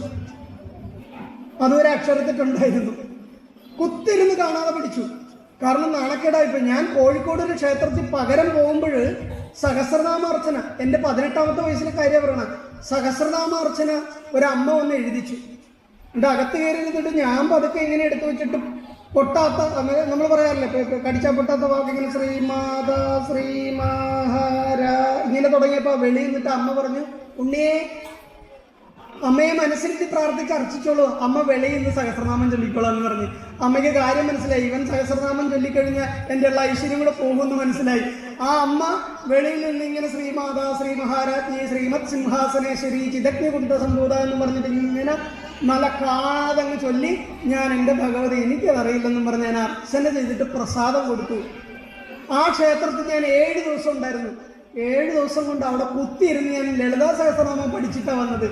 ഇതെന്തുകൊണ്ടാണ് ഞാൻ പറയാൻ കാരണം എന്ന് വെച്ചാൽ, അറിയാൻ പാടില്ലാത്ത കാര്യം അറിയാൻ പാടില്ല എന്നും അറിയാൻ ആഗ്രഹിക്കുന്ന കാര്യം അറിയണമെന്ന ആഗ്രഹം ഉണ്ടായാൽ നമുക്ക് എവിടെ വേണേലും എത്താൻ പറ്റും. എനിക്ക് തോന്നുന്നു ഭാരതത്തിലെ ഏറ്റവും പ്രായം കുറഞ്ഞിട്ട് ഏറ്റവും കൂടുതൽ ക്ഷേത്രം പ്രതിഷ്ഠിച്ച തന്ത്രി ഞാനാണ്. 94 ക്ഷേത്രം പ്രതിഷ്ഠിച്ചു. 44 വയസ്സാവുന്നു. എൻ്റെ 18ാമത്തെ വയസ്സിൽ സത്യാനന്ദ സരസ്വതി എന്ന് കേട്ടിട്ടുണ്ടോ? ചെങ്കോട്ടുകോണം സ്വാമിജി. അദ്ദേഹം പറഞ്ഞതൊക്കെയാണ് ഇപ്പൊ കേരളത്തിൽ നടക്കുന്നത്. അന്ന് അദ്ദേഹത്തെ ആരും മൈൻഡ് ഇല്ല. ഈ ദീർഘവീക്ഷണമുള്ള സന്യാസിമാര് പറയാനുള്ളത് പറയും, അവധൂതന്മാര്. സന്യാസി അദ്ദേഹം പാഞ്ചാലിമേട് ദേവസ്ഥാന ക്ഷേത്രയോഗം, പാഞ്ചാലിമേട് എന്ന് കേട്ടിട്ടുണ്ടോ? പാഞ്ചാലിമേട് ഇടുക്കി ജില്ലയിൽ മുണ്ടക്കയത്തിനടുത്ത് ഇന്ന് മകരവിളക്ക് കാണാൻ ഏറ്റവും കൂടുതൽ ഭക്തർ പോകുന്ന സ്ഥലമാണ്. ആ ക്ഷേത്രത്തിലെ ആദ്യത്തെ തന്ത്രി ഞാനാ 18ാമത്തെ വയസ്സിൽ. ആരാണ് ചെയ്തതെന്നറിയോ? സത്യാനന്ദ സരസ്വതി സ്വാമി വന്നിട്ട് പറഞ്ഞു, എന്താ നക്ഷത്രം? രോഹിണി. എന്താ പേര്? വിനീത്. സുദർശന മന്ത്രം അറിയാവോ? പറഞ്ഞു കൊടുത്തു. വിഷ്ണുവിന്റെ മന്ത്രം അറിയാവോ? പറഞ്ഞു കൊടുത്തു. അന്ന് ഇദ്ദേഹം മതി ഇവിടെ ബാലാലയം നടത്താനെന്ന് പറഞ്ഞു. ഞാൻ പറഞ്ഞു, ഞാൻ ഈ ക്ഷേത്രത്തിലെ വെറും പകരം പൂജാരിയായി, എനിക്ക് അതിനുള്ള കഴിവൊന്നുമില്ല എന്ന് പറഞ്ഞു.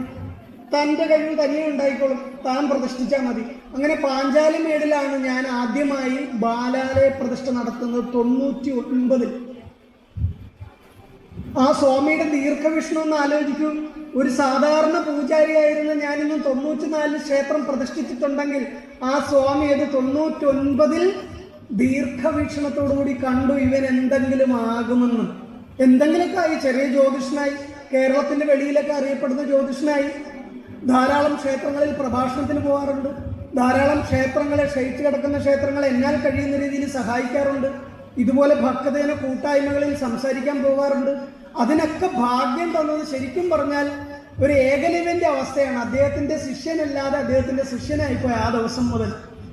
ഇന്ന് ഞാൻ തിരിഞ്ഞു നോക്കുമ്പോൾ അദ്ദേഹം ആദ്യമായി തന്ന ധൈര്യമാണ് ഇപ്പൊ 94ാമത്തെ പ്രതിഷ്ഠയും കഴിഞ്ഞത്. ഇനിയിപ്പോ ഈ വർഷം പ്രതിഷ്ഠയുണ്ട്. ബാംഗ്ലൂര് യശ്വന്തപുര അയ്യപ്പ ക്ഷേത്രം 40 വർഷമായിട്ട് ക്ഷേത്രം പുനരുദ്ധരിക്കാൻ പറ്റാതെ കിടന്നതാണ്. ഞാൻ 3 വർഷമായുള്ള ചാർജ് എടുത്തിട്ട് ഇപ്പൊ ഏകദേശം 4-5 കോടി രൂപയുടെ ചുറ്റമ്പലത്തോടു കൂടി ധ്വജത്തോടുകൂടി, ധ്വജം ഞങ്ങൾ പാലായിൽ നിന്നാണ് വെട്ടിയത്, തേക്ക് വെട്ടിയത്. അവിടെ എണ്ണത്തോണിയിൽ കിടക്കുകയാണ്. അതിന്റെ പണി കഴിഞ്ഞാൽ ഈ വർഷം ഏപ്രിലിൽ പ്രതിഷ്ഠയുണ്ട്. അത് 95ാമത്തെ ക്ഷേത്രമാണ്. ധാരാളം മഹാക്ഷേത്രങ്ങൾ പ്രതിഷ്ഠിച്ചു എന്ന് പറഞ്ഞ് ഞാനത്ര കഴിവുണ്ടായിട്ടല്ല. ചിലപ്പോൾ എൻ്റെ കൂടെ വരുന്ന സഹപ്രവർത്തകർ അറിവുള്ളവരായിരിക്കും, അതുകൊണ്ടായിരിക്കും എനിക്കത് പറ്റുക. അപ്പൊ നമുക്ക് എന്തായാലും ഒന്ന് അറിഞ്ഞു പിടിച്ചാൽ നമ്മുടെ മുത്തത്തറമ്മയെ അധികം ബാലാലയത്തിൽ ഇരുത്താതെ വരുന്ന വർഷം പ്രതിഷ്ഠിക്കണ്ടേ? നമുക്ക് അടുത്ത വർഷം പ്രതിഷ്ഠിക്കണ്ടേ? 2025 അല്ലേ? നമുക്ക് എത്ര വർഷത്തെ കഴിയാറായി? കണ്ട 7 വർഷം കഴിഞ്ഞു. കാരണം എന്താണെന്നറിയാമോ? ഞാൻ പറഞ്ഞതാ കാരണം. മുട്ടത്രയമ്മയൊക്കെ ഉയരാൻ വേണ്ടിയ ഈ ഭൂമിക്ക് തന്നെ ഒരു പ്രത്യേക മാഗ്നറ്റിക് പവർ ഉണ്ട്. മുട്ടക്കുളം അല്ലേ? അപ്പൊ മുട്ടക്കുളത്തമ്മയൊക്കെ ഉയരാൻ അധികം താമസം വേണ്ട. കാരണം ഈ ഭൂമിക്കൊരു മാഗ്നറ്റിക് പവർ ഉണ്ട്. കാരണം എന്നെ ഇവിടെ വിളിച്ചത് എൻ്റെ വളരെ ആത്മബന്ധമുള്ള ഷിബു സാറാണ്. അപ്പൊ അദ്ദേഹം എന്നെ 2 വർഷമായിട്ട് പറയുന്നു ഈ ക്ഷേത്രത്തിൽ വരണമെന്ന്. ഞാൻ ഈ ക്ഷേത്രത്തിൽ വരാമെന്ന് പറയുന്നത് ഒരു നവരാത്രിക്കാണ്. അല്ല, നവരാത്രിയുടെ ഒരു കാര്യം ഞങ്ങൾ പ്ലാൻ ചെയ്തുകൊണ്ടിരിക്കുമ്പോഴാണ് ഞാൻ ഷിബു സാറിനോട് പറഞ്ഞു ഞാൻ വരാം എന്ന് പറയുന്നത്. എന്നിട്ട് ഞാൻ എൻ്റെ സഹപ്രവർത്തകനോട്, എറണാകുളത്തുള്ള ആളോട് പറഞ്ഞു ഞാനിങ്ങനെ മുട്ടക്കുളം എന്ന് പറയുന്ന കായംകുളത്തിനടുത്ത് ഇങ്ങനെ നവരാത്രിയുടെ സമയത്ത് 6-ാം തീയതി പ്രഭാഷണത്തിന് പോകുന്നുണ്ടെന്ന് പറഞ്ഞു. അപ്പൊ അദ്ദേഹം ഒരു അധ്യാപകൻ. അദ്ദേഹം പറഞ്ഞു, അയ്യോ മുട്ടക്കുളത്ത് ഞാൻ പറക്കി എഴുന്നള്ളിപ്പിന് പോയിട്ടുണ്ട് പണ്ട് അതുകൊണ്ട് എനിക്ക് മുട്ടക്കുളത്ത് അമ്മയെ വിശ്വാസമാണെന്ന് പറഞ്ഞു. അപ്പോ ദേവി ഞാനിവിടെ ഉണ്ട്, ഞാൻ അത്ര നിസ്സാരക്കാരിയല്ല എന്ന് ഹൈദരാബാദിൽ ഇരിക്കുന്ന എന്നെ എറണാകുളത്തിരിക്കുന്ന ഒരാളെ കൊണ്ട് പറയിപ്പിക്കുക. ആ വ്യക്തി ഇന്നിവിടെ വന്നിട്ടുണ്ട് എറണാകുളത്ത്. ഈ മുട്ടക്കുളത്തമ്മയ്ക്ക് ഒരു സമയത്ത് നമ്മുടെ ജ്യോതിസഭ്യത്തിന്റെ കൂടെ പറയെടുക്കാനൊക്കെ പോയിരുന്നു എന്നാണ് പറയുന്നത്. അപ്പൊ ദേവി ഇങ്ങനെ കണക്ട് ചെയ്തത് എൻ്റെ ചൈതന്യം ഇവിടെ പൂർണ്ണമാണ്, പക്ഷെ എനിക്ക് ചില പരിമിതികളുണ്ട്. ആ പരിമിതികൾ കഴിഞ്ഞാൽ ഞാൻ ആക്റ്റീവ് ആയിക്കോളാം അല്ലേ? ഇപ്പൊ വിനീത് ഭട്ട് എന്ന വ്യക്തിയുണ്ട്, പക്ഷെ എനിക്ക് പനിയും ജലദോഷവും ഡെങ്കു ഫീവറും ഒക്കെ ഒന്ന് ഞാൻ ഇരിപ്പാണെങ്കിൽ എനിക്ക് എണീറ്റ് നടക്കാൻ പറ്റുമോ? ഇത് അവസ്ഥയാണ് മുട്ടക്കുളത്തമ്മയുടെ. അമ്മ നേരെ നിൽക്കണമെങ്കിൽ നിങ്ങൾ ഉത്തമമായ ശ്രീലകത്തിലേക്ക് ഈ ബാലാലയ അവസ്ഥയിൽ നിന്ന് മാറ്റണം എത്രയും പെട്ടെന്ന്. അങ്ങനെ മാറ്റിയാൽ മാത്രമേ ഈ നാട് ഉയരുള്ളൂ. മുട്ടക്കുളത്തമ്മ എപ്പോൾ ശ്രീലകത്ത് കയറിയിരിക്കുന്നോ ആ സമയം മുതൽ ഈ ഏരിയയുടെ മാറ്റം നിങ്ങൾക്ക് തിരിച്ചറിയാൻ പറ്റും. ഒരു നാട്ടിലൊരു ക്ഷേത്രം നശിച്ചാൽ ആ നാട് നശിക്കും.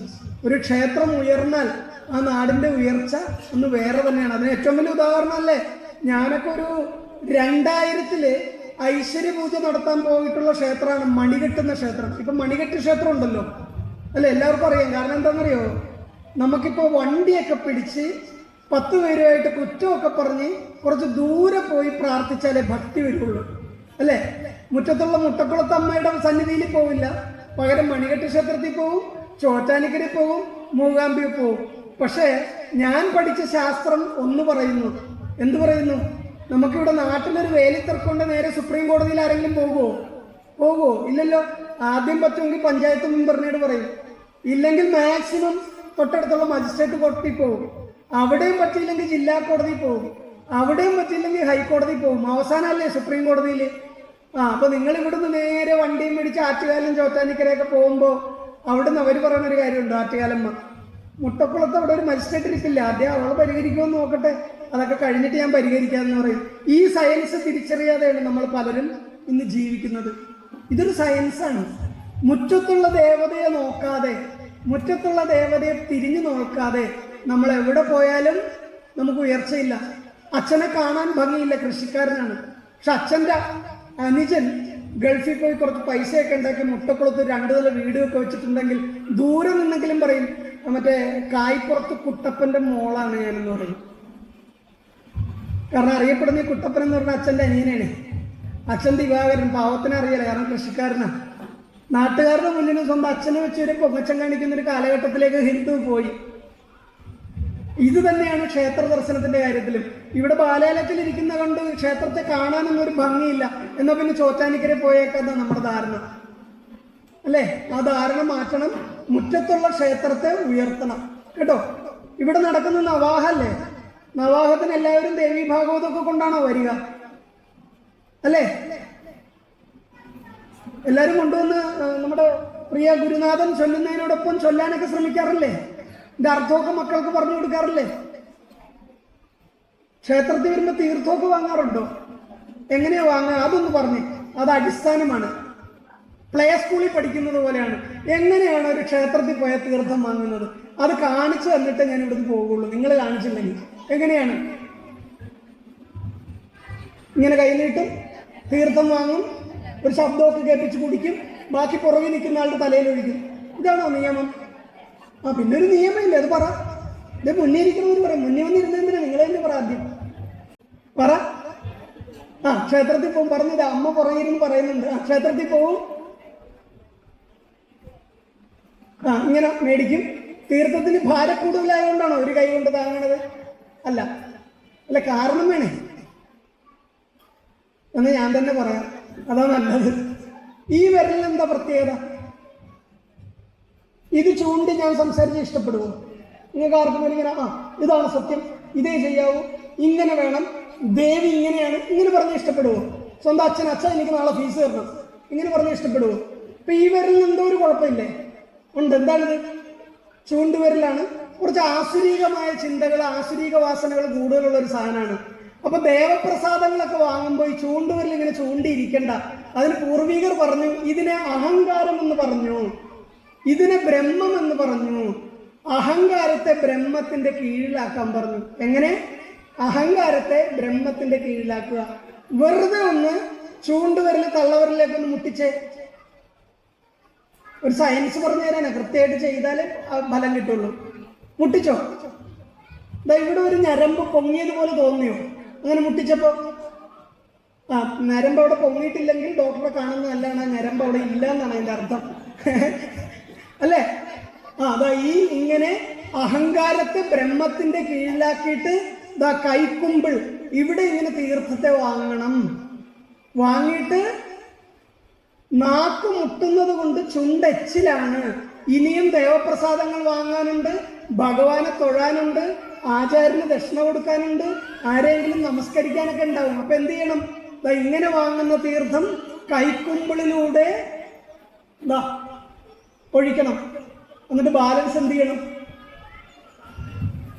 പുറകെ ഇരിക്കുന്ന ആളുടെ അല്ല. സ്ത്രീകൾ മുടിയെല്ലാം കെട്ടിവെക്കുന്ന ഒരു സ്ഥലമുണ്ട്, ശിഖായേ വഷടെന്ന് പൂജാരിമാര് പറയും. ഇവിടെ ഞാൻ പറഞ്ഞു, മനുഷ്യ ശരീരത്തിൽ ആദ്യം ജലം പിടിക്കുന്ന നട്ടെല്ലാണെന്ന് പറഞ്ഞു അല്ലേ? ആ നട്ടലിന്റെ മുകൾ ഭാഗം സ്ത്രീകളെല്ലാം അവരുടെ 2-3 മീറ്റർ നീളമുള്ള മുടി കെട്ടിവെക്കുന്ന സ്ഥലം. പണ്ടായിരുന്നു 2-3 മീറ്റർ. ഇന്ന് അഴിച്ചിട്ടാൽ താഴെ വീഴുന്ന കേശഭാരാണ്. കാരണം വെപ്പുമുടിയാ ഇല്ല, നമ്മൾ കൃത്യമായിട്ട് കുളിക്കാൻ നിനക്കൊക്കെ ചെയ്യണമുണ്ട്. അതുകൊണ്ട് ആ മുടി ഇങ്ങനെ കെട്ടിവെക്കുന്ന ആ ഭാഗത്ത് ബാലൻസ് വരുന്ന തീർത്ഥം തളിക്കണം. കാരണം എന്താണ്? ഈ തീർത്ഥം എന്ന് പറയുന്നത് എന്താണെന്നറിയാവോ? എന്താണ്? പൂജാരി എന്നെ ഓടിക്കും. കൊട്ടം, തക്കോലം, രാമച്ചം, ഇരുവേലി, അഖിൽ, ചന്ദനം, പച്ചില, പച്ചക്കർപ്പൂരം 8 കൂട്ടം ചേർന്നതാണ് കലശദ്രവ്യം അല്ലെങ്കിൽ തീർത്ഥം.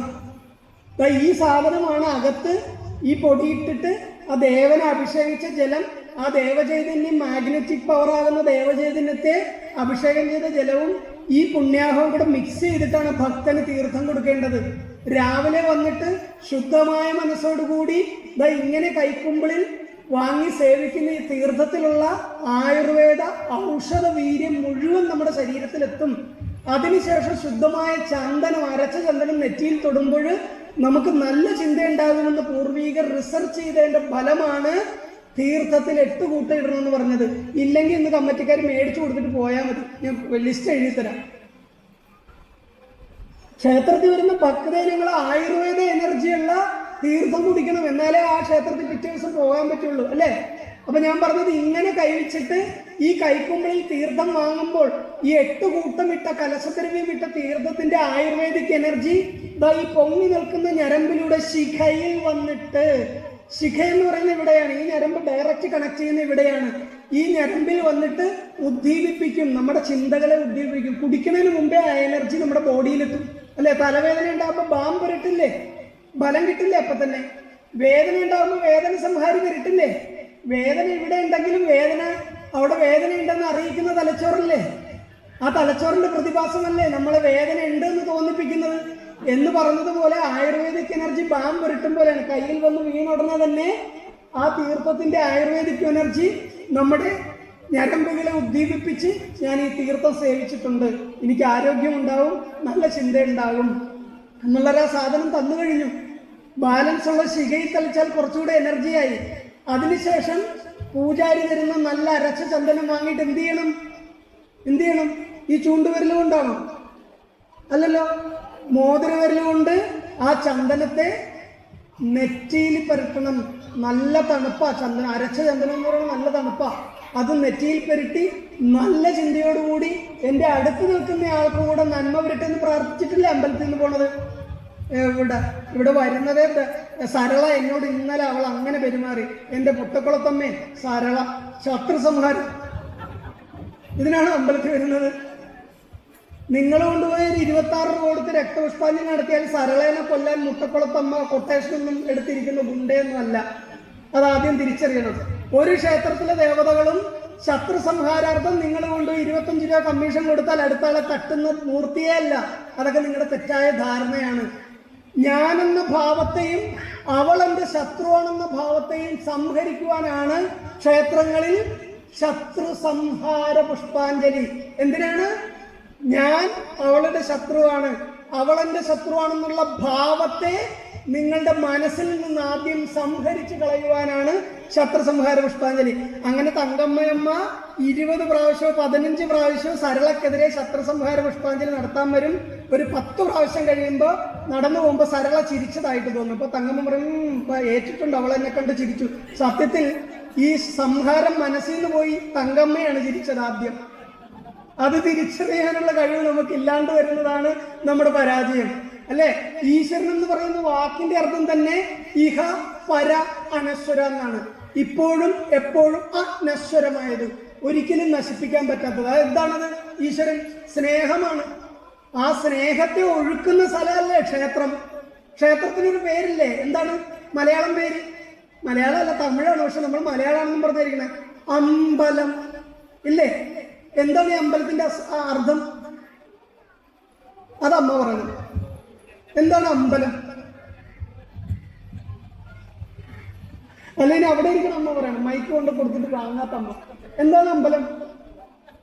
ജനിച്ചിട്ട് മരിക്കുന്നത് വരെ ഉപയോഗിക്കാം. അമ്പലത്തിൽ പോയി. എന്താണ് അമ്പലം?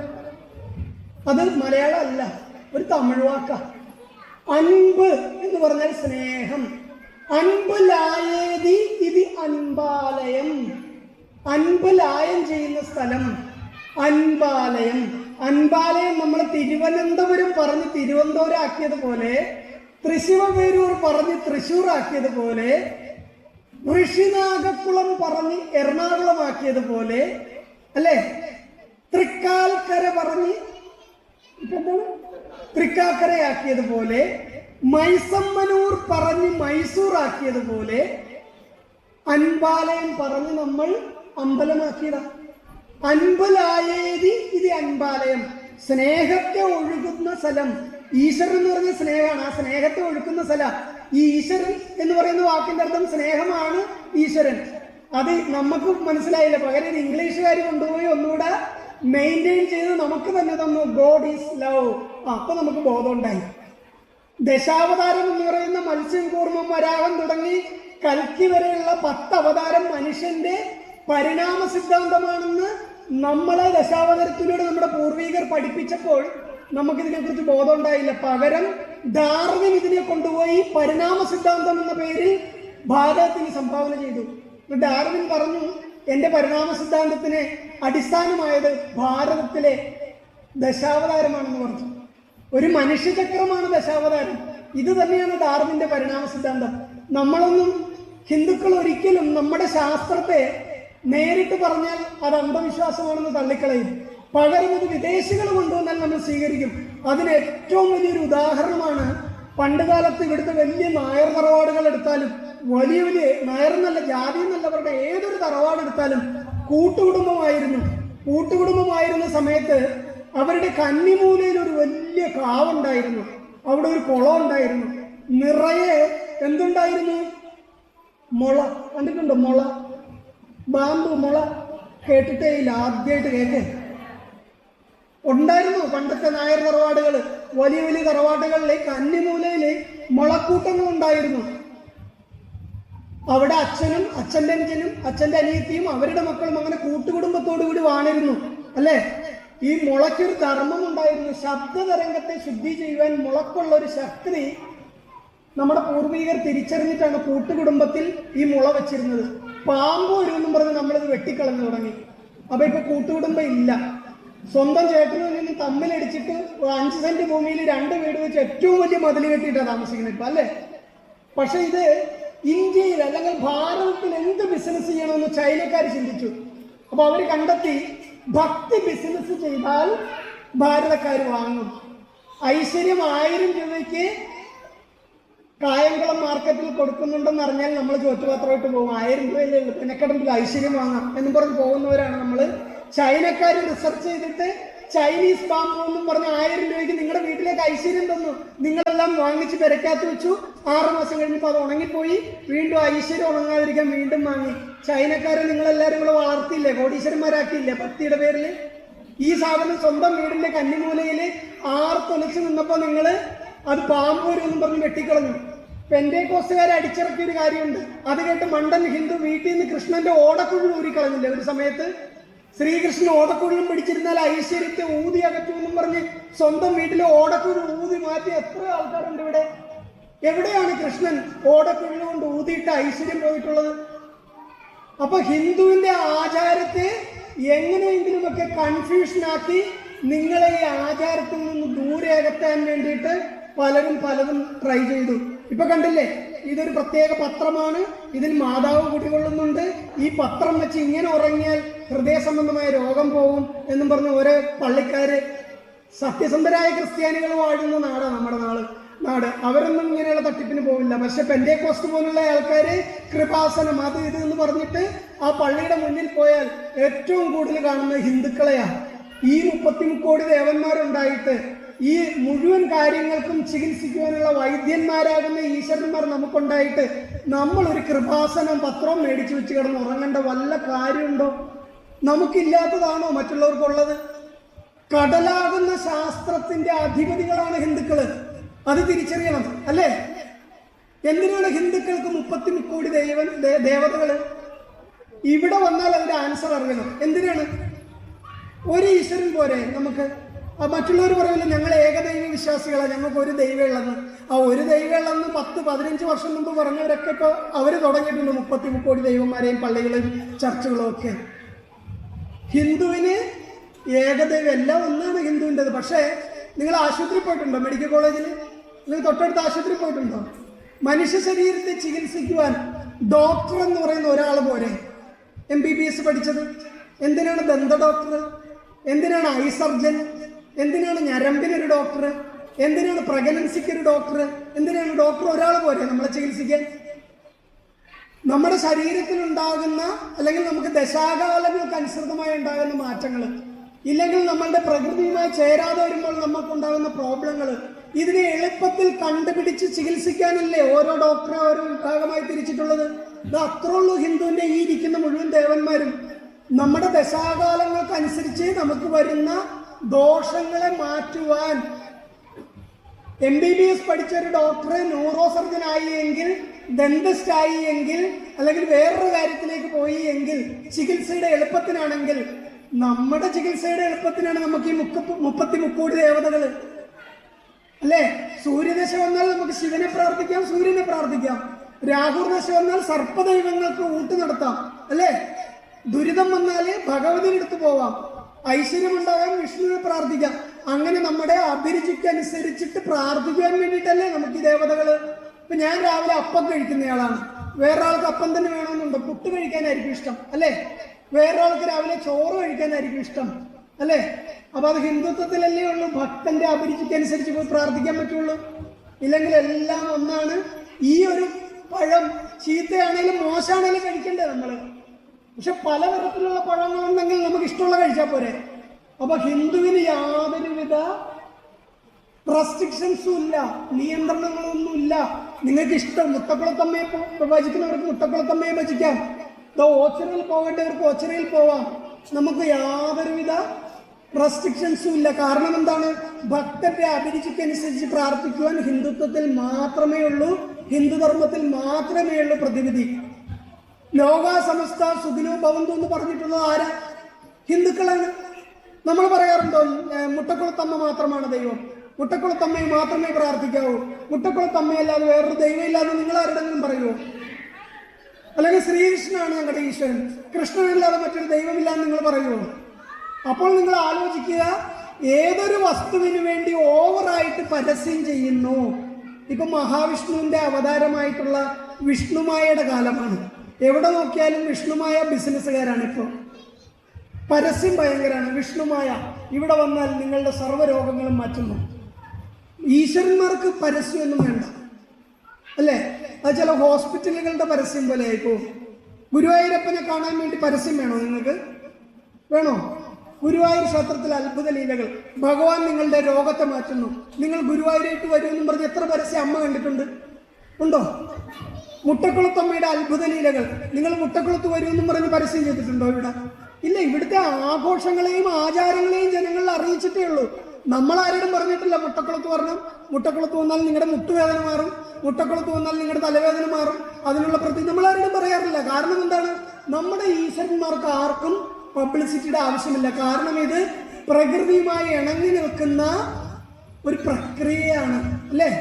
ക്ഷേത്രങ്ങളിൽ ഇടിമിന്നലേറ്റ് കണ്ടിട്ടുണ്ടോ എവിടെയെങ്കിലും? വളരെ അപൂർവമാണ്. അതും കണക്ക് തെറ്റിയ ക്ഷേത്രങ്ങളിലേ ഏൽക്കാറുള്ളൂ. എത്ര വലിയ ധ്വജം വെച്ചാലും എത്ര വലിയ ഗോപുരം കെട്ടിയാലും ഒരു ക്ഷേത്രത്തിലും മിന്നൽ രക്ഷാചാലകം ഫിറ്റ് ചെയ്യാറില്ല. കാരണം എന്താണ്?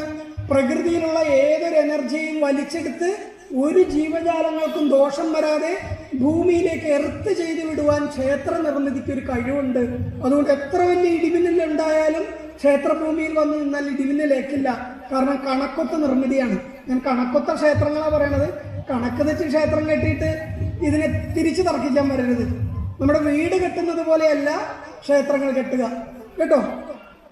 അപ്പൊ എന്തായാലും ഇനി നിങ്ങൾക്ക് എന്ത് സംശയം ഉണ്ടെങ്കിലും എണീറ്റെന്ന് ചോദിക്കാം. ഓരോരുത്തരുടെ സംശയങ്ങൾക്ക് ഞാൻ ഇങ്ങനെ എനിക്കറിയാവുന്ന ആൻസർ തരാം.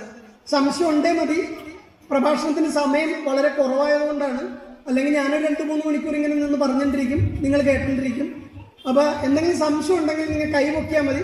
അപ്പോൾ ആ സംശയം എന്നോട് പറഞ്ഞാൽ ഞാനതിൻ്റെ ആൻസർ തരാം. നിങ്ങളുടെ ഒരാളുടെ സംശയം 100 പേർക്ക് ഉത്തരമാവും. പിന്നെ സെക്രട്ടറി പറഞ്ഞു എന്നോട് അങ്ങനെ സംശയമൊന്നും ചോദിക്കില്ല, ഞങ്ങളുടെ ആൾക്കാർ എല്ലാവർക്കും എല്ലാം അറിയാം, തിരുമേനിക്ക് അറിയാവുന്ന അവർ പരീക്ഷിച്ചിട്ടേയിരിക്കും എന്ന് പറഞ്ഞു. എനിക്ക് മനസ്സിലായി എല്ലാവരും പരീക്ഷിക്കുന്നവരാണെന്ന്. അതുകൊണ്ട് തന്നെ എല്ലാവരും ഇങ്ങനെ സിപ്പിട്ടിട്ടാണ് വന്നത്, അല്ലേ? അപ്പൊ ക്ഷേത്രത്തിലെ പ്രദക്ഷിണേന് മറക്കില്ലല്ലോ, അല്ലേ? അപ്പൊ മുട്ടക്കുളത്തമ്മയെ നമുക്കിനി 1 വർഷം കൊണ്ട് പ്രതിഷ്ഠിക്കണം. എന്ത് ചെയ്യാൻ പറ്റും? 2-3 മാലയൊക്കെ ഇട്ടിട്ടുള്ളവർ പറ്റുമെങ്കിൽ 1 മാല തരുമോ? ഞങ്ങളെ കമ്മിറ്റിക്കാരെ ഞങ്ങൾ പണയം വെച്ചാണെങ്കിലും കാര്യങ്ങൾ ചെയ്യാമായിരുന്നു. എന്തിനാണെന്ന് ഈ ജനിച്ചിട്ട് ഏതോ ഒരു കാലത്ത് മരിച്ചു പോകുന്നു നമ്മൾ ഈ സ്വർണ്ണമൊക്കെ ഇട്ട് പോകുമോ? അപ്പം മരിക്കും വരെ ആരോഗ്യത്തോടെ ജീവിക്കുവാൻ വേണ്ടിയിട്ട് നമുക്ക് ഇതുപോലുള്ള ക്ഷേത്രങ്ങളെയൊക്കെ പുനരുദ്ധരിക്കാം. നമ്മളെല്ലാം ജീവിക്കുന്നത് എന്തിനാണെന്നറിയാമോ? എന്തിനാ നമ്മളെല്ലാം ജീവിക്കുന്നത്? അതിൻ്റെ ആൻസറെങ്കിലും പറയാമോ? അമ്മാനെ പറയണം, എൻ്റെ മുന്നിൽ വന്നിരുന്നു പോയില്ലേ? നമ്മളെല്ലാം ജീവിക്കുന്നത് എന്തിനാ? ഒരു ചോദ്യം ചോദിക്കാം. 100 കോടി രൂപ ബാങ്കിലുണ്ട്, 5 മക്കളുണ്ട്. അമ്മ ഒരു 2 വർഷം കിടക്കപ്പായ കിടന്നിട്ട് മലവും മൂത്രമൊക്കെ അവിടെ ഒന്ന് ഒഴിച്ചു നോക്കും. ഈ 100 കോടി മക്കളും എവിടെ ഉണ്ടാവും? അവർ പറയുന്നൊരു വാക്കുണ്ടാവും, തള്ള ഏതോ പാപം ചെയ്തിട്ടുണ്ട് കിടക്കാണ്, ഏതോ പാപം ചെയ്തിട്ടുണ്ട് തള്ള കിടക്കാണ്, 2 വർഷമായി, 100 കോടിയും പോയി 5 മക്കളും പോയി. അങ്ങനെ മരിക്കണോ? അതോ ഒരു ദിവസം ഭക്ഷണമൊക്കെ കഴിച്ച് മക്കളുടെയും കൊച്ചുമക്കളുടെയും നാട്ടുകാരുടെ ഒക്കെ വർത്താനം പറഞ്ഞിരിക്കുമ്പോൾ പെട്ടെന്ന് മരിക്കണം? ഇതിലേതോ സുഖമരണം? പെട്ടെന്ന് മരിക്കുന്നതാണ്. ഞാനടക്കമുള്ള നിങ്ങളെല്ലാം ജീവിക്കുന്നത് നന്നായി മരിക്കാനാ. ഞാനതാ പഠിച്ചിട്ടുള്ളത്. എൻ്റെ മുത്തശ്ശനും പറഞ്ഞിട്ടുള്ളതാണ്. നമ്മളെല്ലാം ജീവിക്കുന്നത് തന്നെ നന്നായി മരിക്കുവാനാണ്. മൃത്യുഞ്ജയ മന്ത്രം കേട്ടിട്ടുണ്ടോ? കേട്ടിട്ടുണ്ടോ? ഇല്ലേ? എന്താണ് മൃത്യുഞ്ജയ മന്ത്രം? ത്രയംബക ഗജാമഹേ സുഗന്ധിം പുഷ്ടിവർദ്ധനം ഊർവാരി കമലവന്ദനം മൃത്യുർമുക്ഷ്യമാമൃത. എന്തിനാ അത് ചെയ്യണേ? മരിക്കാതിരിക്കാൻ ചെയ്യുന്നതല്ല. ഞാനിപ്പോൾ പറഞ്ഞ കാര്യത്തിന് വേണ്ടിയിട്ടാണ്. ഇനി അതാ തിരിച്ചറിയണം. മൃത്യുഞ്ജയ ഹോമവും മൃത്യുഞ്ജയ മന്ത്രവും ജപിച്ചാല് നിങ്ങൾക്ക് ആയുസ്സൊന്നും നീട്ടിക്കിട്ടില്ല. ഞാനിപ്പോൾ പറഞ്ഞ കാര്യമാണ്. മൃത്യുഞ്ജയം എന്തിനാണ് ചെയ്യുന്നതെന്നറിയുമോ? ഇതാ നല്ല ഒന്നാന്തരം മത്തങ്ങയില്ലേ, മത്തങ്ങ എന്ന് ഉദാഹരണമായിട്ട് പറയണം. കുമ്പളങ്ങ, മത്തങ്ങ എന്നൊക്കെ കേട്ടിട്ടുണ്ടോ? ഒരു പൂർണ്ണ രൂപമെത്തിയ കുമ്പളങ്ങ അതാ ചെടിയിൽ കിടന്ന് തന്നെ പഴുത്ത് പൂർണ്ണ രൂപമായി, അത് പഴുത്ത് അതിൻ്റെ പൂർണ്ണ അവസ്ഥയിലെത്തി ആ ഞെട്ടിൽ നിന്ന് അടർന്നു വീഴില്ലേ? അതുപോലെ ആയിരിക്കണം എൻ്റെ മരണം. അതിനാണ് ഈ മൃത്യുഞ്ജയ മന്ത്രം ചൊല്ലുന്നത്. ഊർവാരു കമിപ ബന്ധനാത് മൃത്യുർമുക്ഷ്യമാമൃതാത്. ആ ബന്ധനത്തിൽ നിന്ന് ആ കുമ്പളങ്ങ എത്ര പതുക്കെയാണോ പഴുത്തിട്ട് ഞെട്ടറ്റ് പോകുന്നത്, അത്ര മനോഹരമായിരിക്കണം എൻ്റെ മരണം. അതിനു വേണ്ടിയിട്ടാണ് മൃത്യുഞ്ജയ ഹോമം നടത്തുന്നത്. അല്ലാതെ 90-ആം വയസ്സിലും ചുമ്മാ കുത്തിയിരുന്ന് മക്കളെ കൊച്ചുമക്കളെയും ബുദ്ധിമുട്ടിക്കാനൊന്നും അല്ലല്ലോ. സ്വത്തൊക്കെ നേരത്തെ എഴുതി വെച്ച് കൊടുക്കണം. പെട്ടെന്ന് മരിക്കാനാണ് മൃത്യുഞ്ജയ ഹോമം നടത്തുന്നത്. നല്ല ആരോഗ്യത്തോടെയുള്ള മരണം ഉണ്ടാവണം, ഒരാളെ ബുദ്ധിമുട്ടിക്കാതെയുള്ള മരണം ഉണ്ടാവണം. അതിനു വേണ്ടിയിട്ടാണ് മൃത്യുഞ്ജയ ഹോമം നടത്തുന്നത്. പിന്നെ അതിൽ രോഗമുക്തി എന്നൊരു പേരുണ്ട്. ഭേദമാകാനുള്ള രോഗമാണെങ്കിൽ അതിൽ ഭേദമാകും, ഇല്ല എങ്കിൽ കിടക്കാതെ മരിക്കണേ ഭഗവാനെ.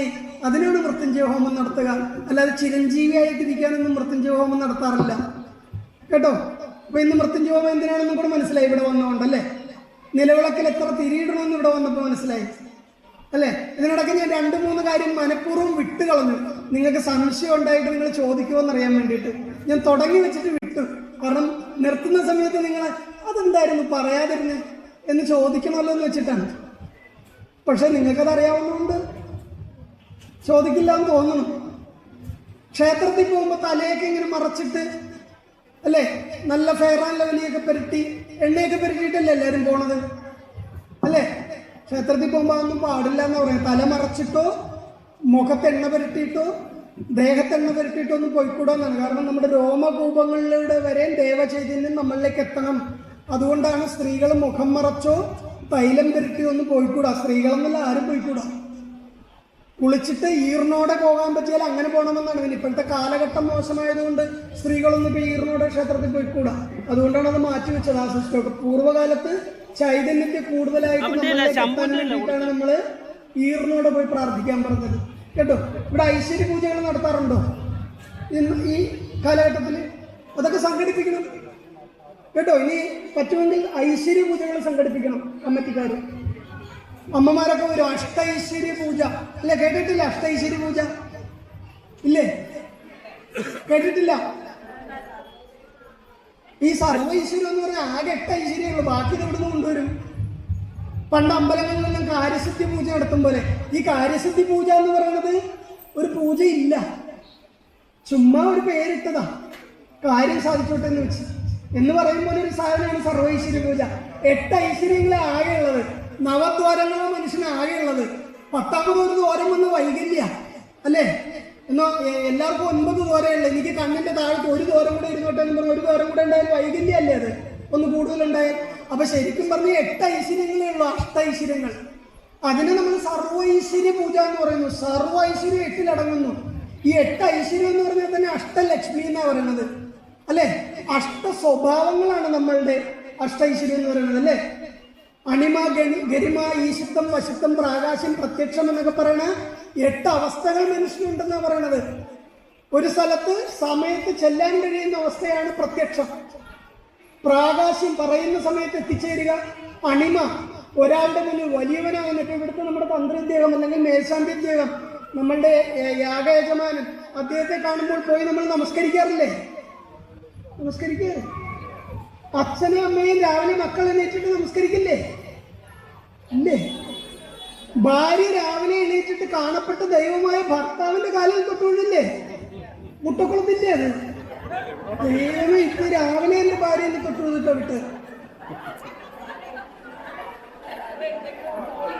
ഭാരത സ്ത്രീയുടെ ഭാവശുദ്ധിയാണ്. രാവിലെ ഉണർന്നാൽ ആദ്യം തൊട്ടുകൊണ്ടേണ്ടത് കാണപ്പെട്ട ദൈവമായിട്ട് അനന്തപത്മനാഭനെ കൊണ്ട് കിടന്നുറങ്ങുന്ന മനുഷ്യന്റെ കാലിലല്ലേ?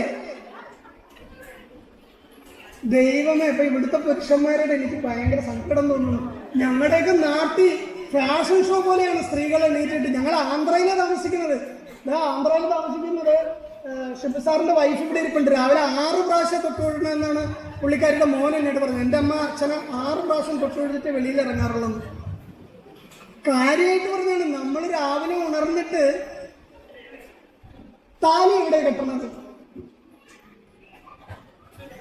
താലി എവിടെ കെട്ടുന്നതെന്ന് ഭർത്താവ് കല്യാണത്തിന് എവിടെയാ, എവിടെ കഴുത്തില്? അതുപോലും അറിയില്ല. എന്നെയൊന്നും കെട്ടിയില്ല എന്നാണ് പറയണത്. എവിടെയാ താലി കെട്ടുന്നത്? ദൈവമേ, ഇത് മുന്നിലാണോ പിന്നിലാണോ എന്ന് ചോദിച്ചുള്ളൂ. മൂക്ക് കയറിടുന്നത് എവിടെയാണെന്ന് ഞാൻ ചോദിച്ചില്ല, അത് മൂക്കിലാണ്. താലി എവിടെയാ കെട്ടണമെന്ന് ചോദിച്ചത്. പിൻകഴുത്തിലാണല്ലേ, അതും വെള്ളച്ചരട് മഞ്ഞളിൽ മുക്കി പിൻകഴുത്തിലാണ് ആൺകെട്ടിട്ട്. ഒരു 20-22 വയസ്സ് വരെ അച്ഛനും അമ്മയും നോക്കും നമ്മളെ അല്ലേ. ഒരു 20, 22, 23 വയസ്സ് വരെ അച്ഛനും അമ്മയും നോക്കും. ഈ ഒരു വെള്ളനൂലും മഞ്ഞളിൽ മുക്കി ഒരു പണയുടെ സ്വർണം കൊണ്ടുണ്ടാക്കിയ താലി ഇതേ ഇവിടെ കെട്ടിയതിൻ്റെ അന്ന് മുതൽ ഈ ഭാഗ്യമില്ലാത്തവൻ മരണം വരെ നിങ്ങൾ നോക്കണം. ഇല്ലേ? ഒരു മഞ്ഞച്ചരടിന്റെ ബലത്തിലാണ് അല്ലേ? അപ്പൊ അത് ഉറപ്പായിട്ട് കെട്ടണ്ടേ? അത് പിൻകഴുത്തിലാണ് കെട്ടേണ്ടത്. ശിഖയിൽ, ഞാൻ തീർത്ഥം എവിടെ തളിക്കണമെന്ന് പറഞ്ഞിരുന്നു അല്ലേ? തീർത്ഥം തളിക്കുന്ന ശിഖയിലാണ് ഒരു മഞ്ഞച്ചരടിൽ ഈ വ്യക്തി നമ്മളെ താലി കെട്ടുന്നത്. ഒരു ചരടിൽ താലി കെട്ടുമ്പോൾ തന്നെ ജീവിതകാലം മുഴുവൻ അദ്ദേഹം നമ്മളെ നോക്കേണ്ട ഉത്തരവാദിത്വം അങ്ങോട്ട് കൊടുത്തു കഴിഞ്ഞു. പകരം നമ്മൾ എന്ത് ചെയ്യണം? സ്ത്രീകള്, നമ്മളെന്ന് പറയുമ്പോൾ ഞാൻ സ്ത്രീയല്ല, എന്നാലും എന്ത് ചെയ്യണം? സീമയുടെ അന്ത്യത്തിൽ എവിടെയാണോ നാസികാഗ്രം മുതൽ ആരംഭിക്കുന്ന ഒരു രേഖ ഇവിടെ അവസാനിക്കും. ഇതൊന്നും തൊട്ട് നോക്കി ഇവിടെ ഒരു കുഴി ഉണ്ടാവും. കുഴി ഇല്ലെങ്കിൽ അത് മാനുഫാക്ചറിങ് ഡിഫക്റ്റ് ആണ്. എല്ലാ മനുഷ്യനും സീമയുടെ അന്ത്യത്തിൽ ഇതെങ്കിലും തൊട്ട് നോക്കൂ, ഇവിടെ ഒരു കുഴിയില്ലേ? ഇല്ലെങ്കിൽ വന്നാൽ മതി, ഇവിടുന്ന് കത്തി മേടിച്ച് ഇട്ട് തരാം. സീമയുടെ അന്ത്യത്തിൽ ഇവിടെ ഒരു കുഴിയുണ്ട്. അവിടെയാണ് എന്നെ ഒരു മഞ്ഞച്ചരടിയിൽ താലി കെട്ടി ജീവിതകാലം മുഴുവൻ നോക്കേണ്ട ഈ വ്യക്തിക്ക് ആയുരാരോഗ്യം ഉണ്ടാകുവാൻ ചുവന്ന സിന്ദൂരം ഞാൻ തൊടുന്നു. സീമയുടെ അന്ത്യത്തിൽ, ഇത് അന്ത്യമാണ്, അന്ത്യമില്ല എന്ന് കാണിക്കുന്നു. എന്തിനന്ത്യമില്ല? എൻ്റെ ഭർത്താവിൻ്റെ ആയുസിന് അന്ത്യമില്ല, എന്നും ഞാൻ വൈധവമില്ലാത്തവളായി നിൽക്കണമെന്ന് കാണിക്കുവാനാണ് സീമയുടെ അന്ത്യത്തിൽ സിന്ദൂരം തൊടുന്നത്. ഇത് തൊടാറുണ്ടോ? രാവിലെ കുളിച്ചതിന് ശേഷം ഇവിടെ തൊടാന് ഇപ്പൊ കോളേജിൽ പോകുന്ന കുട്ടികളാണ് കൂടുതലും. കല്യാണം കഴിച്ചാണെന്ന് അറിയാതിരിക്കാൻ മാക്സിമം വീട്ടിൽ നിന്ന് അമ്മയെ ബോധ്യപ്പെടുത്താൻ ഇച്ചിരി തൊടും. അത് ബസ് സ്റ്റാൻഡിൽ എത്തുന്നുണ്ട് തൂത്ത് കളയും അല്ലേ? അതൊന്നും പാടില്ല. ഭാരത സ്ത്രീയുടെ ഭാവശുദ്ധിയാണ്. ആ മഞ്ഞച്ചരട് കൊണ്ട് ജീവിതകാലം മുഴുവൻ നിങ്ങളെ നോക്കാൻ ആ മനുഷ്യൻ ബാധ്യസ്ഥനാണെങ്കിൽ സീമന്തരേഖയുടെ അന്ത്യത്തിൽ സിന്ദൂരം തൊട്ടുകൊണ്ട് വേണം നിങ്ങളുടെ ഒരു ദിവസം ആരംഭിക്കുവാൻ. അതിനു മുമ്പ് അദ്ദേഹത്തിന്റെ കാലിൽ തൊട്ടുകൊടുത്തിരിക്കണം, ഭർത്താവിന്റെ കാലിൽ തൊട്ടുകൊള്ളണം. ഇപ്പൊ പറയുന്ന സ്ത്രീകളൊക്കെ ഇപ്പൊ ഡെവലപ്മെന്റ്സ് ഭയങ്കരമായി, സ്ത്രീക്കും പുരുഷനും തുല്യമാണ് എന്ന് പറഞ്ഞാൽ തുല്യതയൊന്നുമല്ല. ഭർത്താവ് എപ്പോഴും കാണപ്പെട്ട ദൈവം തന്നെയാണ്. അദ്ദേഹത്തെ തൊട്ടുകൊഴുത് തുടങ്ങണം. അങ്ങനെ തുടങ്ങിയാൽ നിങ്ങളുടെ മക്കൾ നിങ്ങളെ അനുസരിക്കും അല്ലേ? മക്കളെ കൊണ്ട് ഗുരുക്കന്മാരെ തൊട്ടുകൊഴിക്കാറില്ലേ? ക്ഷേത്രത്തിൽ പോയാൽ തന്ത്രിനെയോ ആചാര്യനെയോ തൊട്ടുകൊഴിക്കാറില്ലേ? എന്താണ് തൊട്ടുകൊഴുന്നതിന്റെ ധർമ്മം? ഉദാഹരണം അമ്മയെ തന്നെ പറയാം. അമ്മ ഇരിക്കുകയാണ്, അമ്മയുടെ കാലുകളിലുള്ള എനർജി, ശരീരത്തിലെ മുഴുവൻ ഭാരവും അമ്മയുടെ കാലുകളിലായിരിക്കും അല്ലേ? ആ അമ്മയാണ് അമ്മയുടെ കൊച്ചുമോൻ വന്നിട്ട് തൊട്ടു തൊഴുക അല്ലേ? അമ്മയുടെ ശരീരത്തിലുള്ള പനി പകരുമെന്നുള്ള സത്യമാണ്. അമ്മയ്ക്ക് പനിയുണ്ട്, തൊട്ടടുത്തിരിക്കുന്ന അമ്മയ്ക്ക് പനി പകരില്ലേ? അവിടെ പനിയുണ്ട്, പനി പകരുമോ? മുട്ടക്കുളത്തുകാർക്ക് പകരില്ല. ഇത് പുതിയ അറിവാണെന്ന് ഞാൻ പറയുകയില്ലേ? പനി പകരുന്നത് സത്യമാണോ? ആണ്. എന്നാൽ നമ്മുടെ ശരീരോഷ്മാവും ശരീരത്തിലെ എനർജിയും വേറൊരാൾക്ക് പോകും, ഉറപ്പാണ്. ഒരമ്മ ഇരിക്കുകയോ നിൽക്കുകയോ ചെയ്താൽ അമ്മയുടെ മുഴുവൻ എനർജിയും പാദങ്ങളിലായിരിക്കും. ആ പാദങ്ങളിലാണ് ഒരു കുട്ടി ചെന്ന് തൊട്ടുകൊടുത്തത്. അമ്മയുടെ എനർജി ആ കുട്ടി തൊട്ടെടുക്കുകയും ചെയ്യുക. എന്ത് എനർജിയാ തൊട്ടെടുക്കുക? അമ്മ ഇക്കാലം അത്രയും ആർജിച്ച ആ അറിവിനെയും ആ നല്ല വശങ്ങളെയുമാണ് ആ കുട്ടിക്ക് തൊട്ടുതൊഴാൻ വേണ്ടി നിന്നു കൊടുക്കുന്നത്. അമ്മ അങ്ങനെ ഇരുന്നിട്ട് ഒരു 100 പേര് അമ്മയെ തൊട്ടുതൊഴത്തെ ഒരു മണിക്കൂറിൽ അമ്മ ബോധരഹിതയാവും, വിളർച്ച ഉണ്ടാവും. കാരണം എന്താണ്? നമ്മുടെ എനർജി മുഴുവൻ വേറൊരാളെ തൊട്ടെടുക്കുകയാണ്. അങ്ങനെ പൂർവികർ റിസർച്ച് ചെയ്തതിന്റെ ഭാഗമാണ് കുനിഞ്ഞു നിൽക്കുന്ന ഒരാളുടെ മുഴുവൻ എനർജിയും എവിടെയായിരിക്കും? ശിരസിലായിരിക്കും.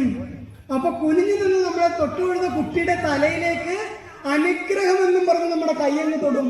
നമ്മളിൽ നിന്ന് പോയ എനർജി ഫിൽട്ടർ ചെയ്ത് നമ്മളിലേക്ക് തന്നെ എത്തും. പാരമ്പര്യം ഭൂമി പകർത്തു കൊടുക്കും പോലെയാണ്.